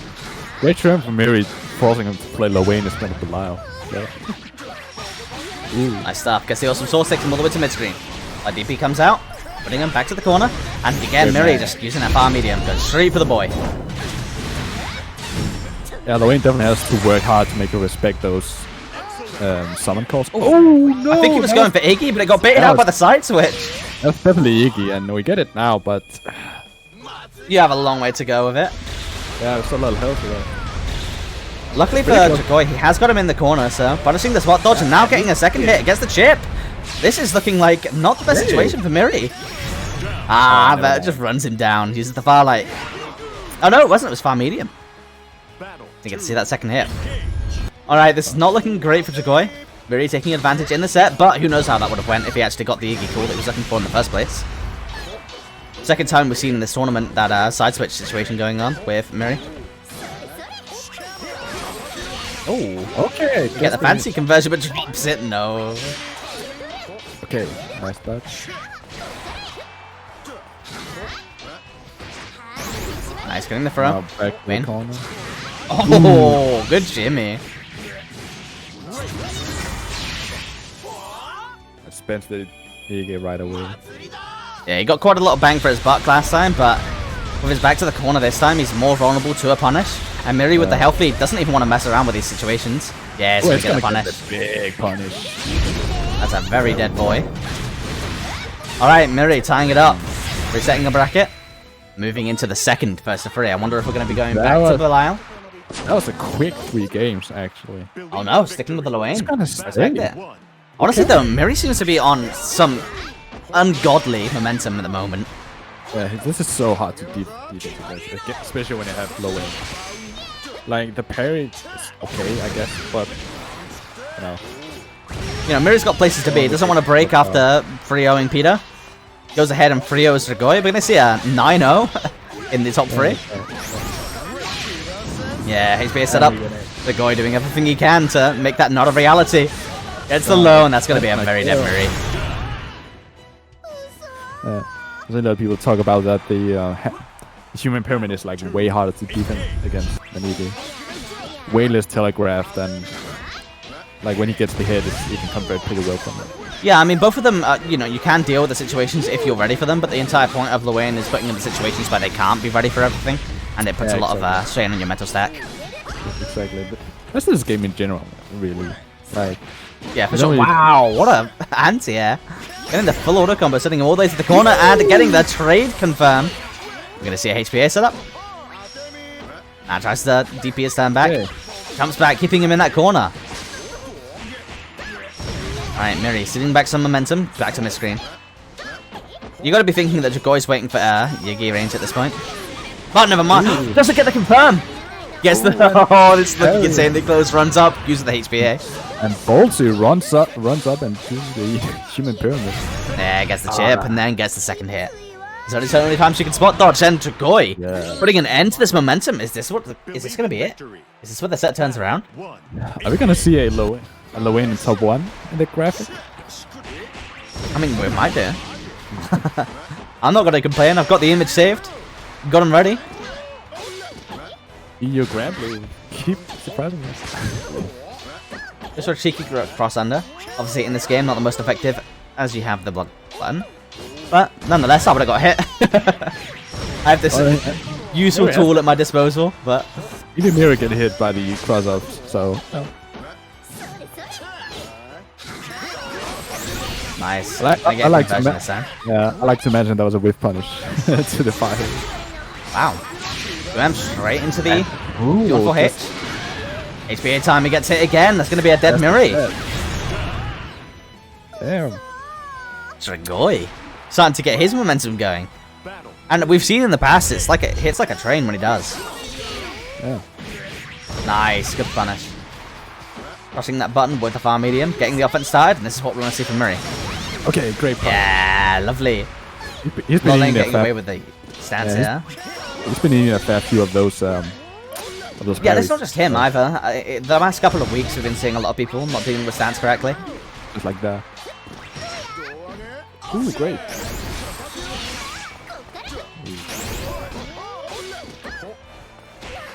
Nice. Back JL, he's been really on point with those so far. Great DP.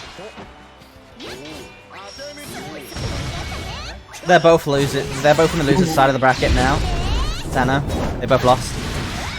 Yeah, Mary reset the bracket, so they're both losers. Alright, beautiful stuff so far. Miri taking a win back, keeping this set nice and close. Momentum out of the window, now both players are playing from attrition alone. Okay, Dragoi being very patient. Oh, wow, interesting clash. Dragoi taking advantage from it, and then again, getting away with the stance. Eating another parry.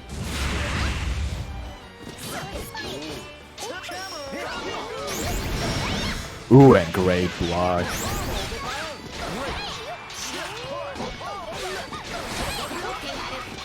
I was expecting to see a HPA there, but keeping it for another day. Tries to go for the jump back JL to keep him in the corner, but ends up with an interesting scramble instead. And Dragoi making most of it convert straight to the HPA. What a very horizontal jump light, and like all jump lights in the game. Seems like the Spanish protagonist got a little bit of a Zenkai buff after that loss to Murray. All of a sudden he's on the roll, but space conversion, that's going to be 45% into Oki. Oh, and again, close light, straight into the XDP. Ooh, nice slide.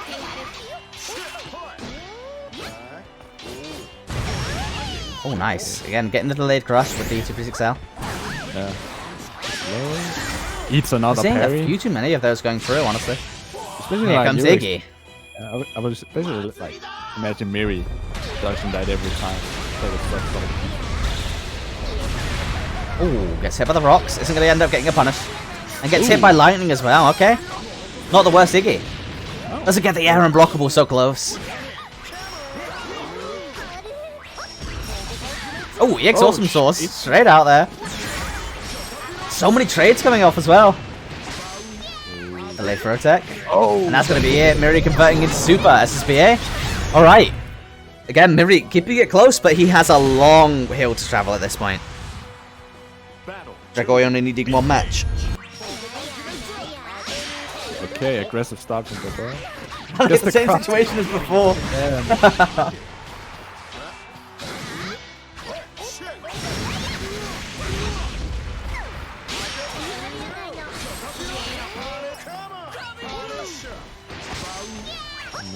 Ooh, nice punish on the back.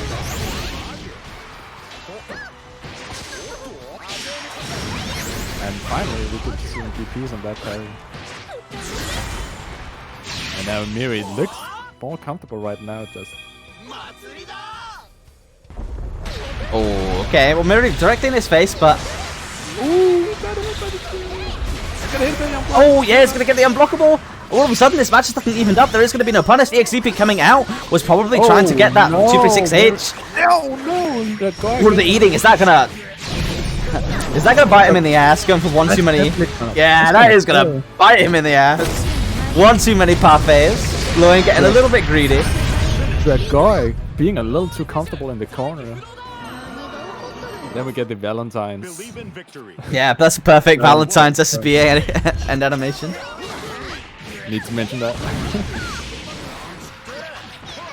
Nice, getting the mash. Obviously, though, that round really didn't have to go that way, so. Definitely not, but you know, Drago's just gotta have to shake that off. So. There we go, keeping in check, got the XDP on lock. Great jump. He's been so good at like using that jump corner.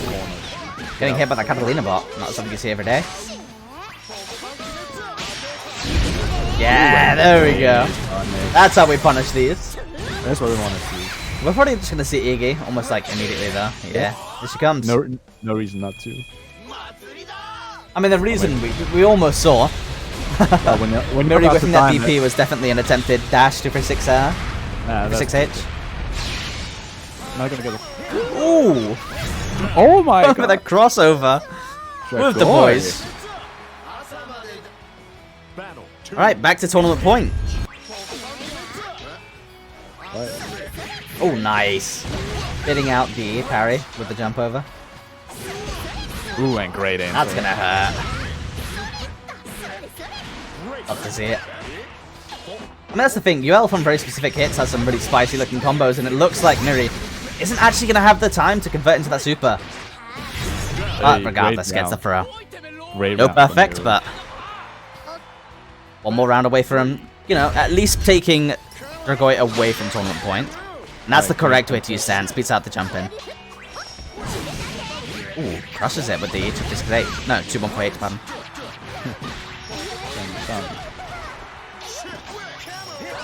Oh, just go for the boys off of the close light. Getting a nice bonus as well. Did he go for the HPA setup? Yeah. He's had a lot of success with HPA so far as well. Getting the low, that's going to be it. Yeah, that's going to be tournament point. There we go. No, it's out. Taking the second win in a row. Like, Brock hit start in the grand finals, but yeah, it came back with low win nonetheless. Nonetheless, I mean, his Dragoi, you know, Dragoi wasn't having the most success with Belial, but that's the beautiful thing about Granblue is that, you know, that you can never ride him out because everyone could have a pocket champ character just waiting in the back. Definitely.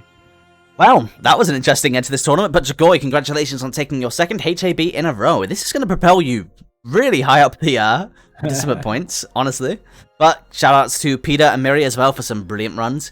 We saw the likes of Arafu, Deviants, Svampen, and Trikiza as the rest of our top 8. So, we've seen some old faces come. Yeah, some old faces, some new faces, some interesting character picks. And it's really lovely seeing, you know, the development of players throughout the, you know, throughout all the recent months. Obviously, we've seen so many different iterations of these players at this point.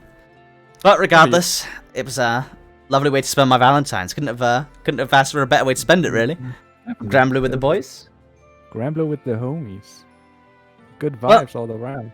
With that said, this is, again, our penultimate event, so after this one, we have our final Granblue event coming up in 2 weeks' time, so if you are interested in what we are doing, be sure to check us out, and you only have 1 week to secure your place in the top 16, so if you want a shot at that $262 prize pool, now is the time to be signing up.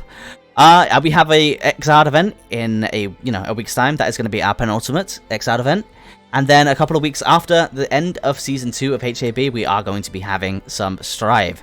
And basically 2 weeks, I'd estimate about 2 weeks after the release of Strive, we are going to start our weekly tournament series for that. It'll look very similar to what you're seeing here. So if you're interested in that sort of thing, be sure to drop a follow or check out the Discord. We're also going to be giving away some copies of Granblue, of Strive.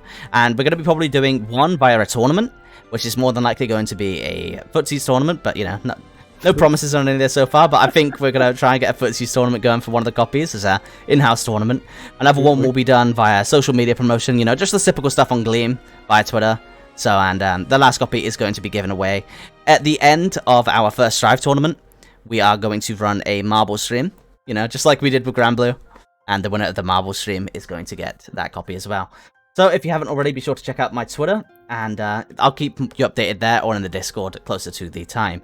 We're going to see who we have to throw over a host to, though, before we leave you guys for the evening. Let us see.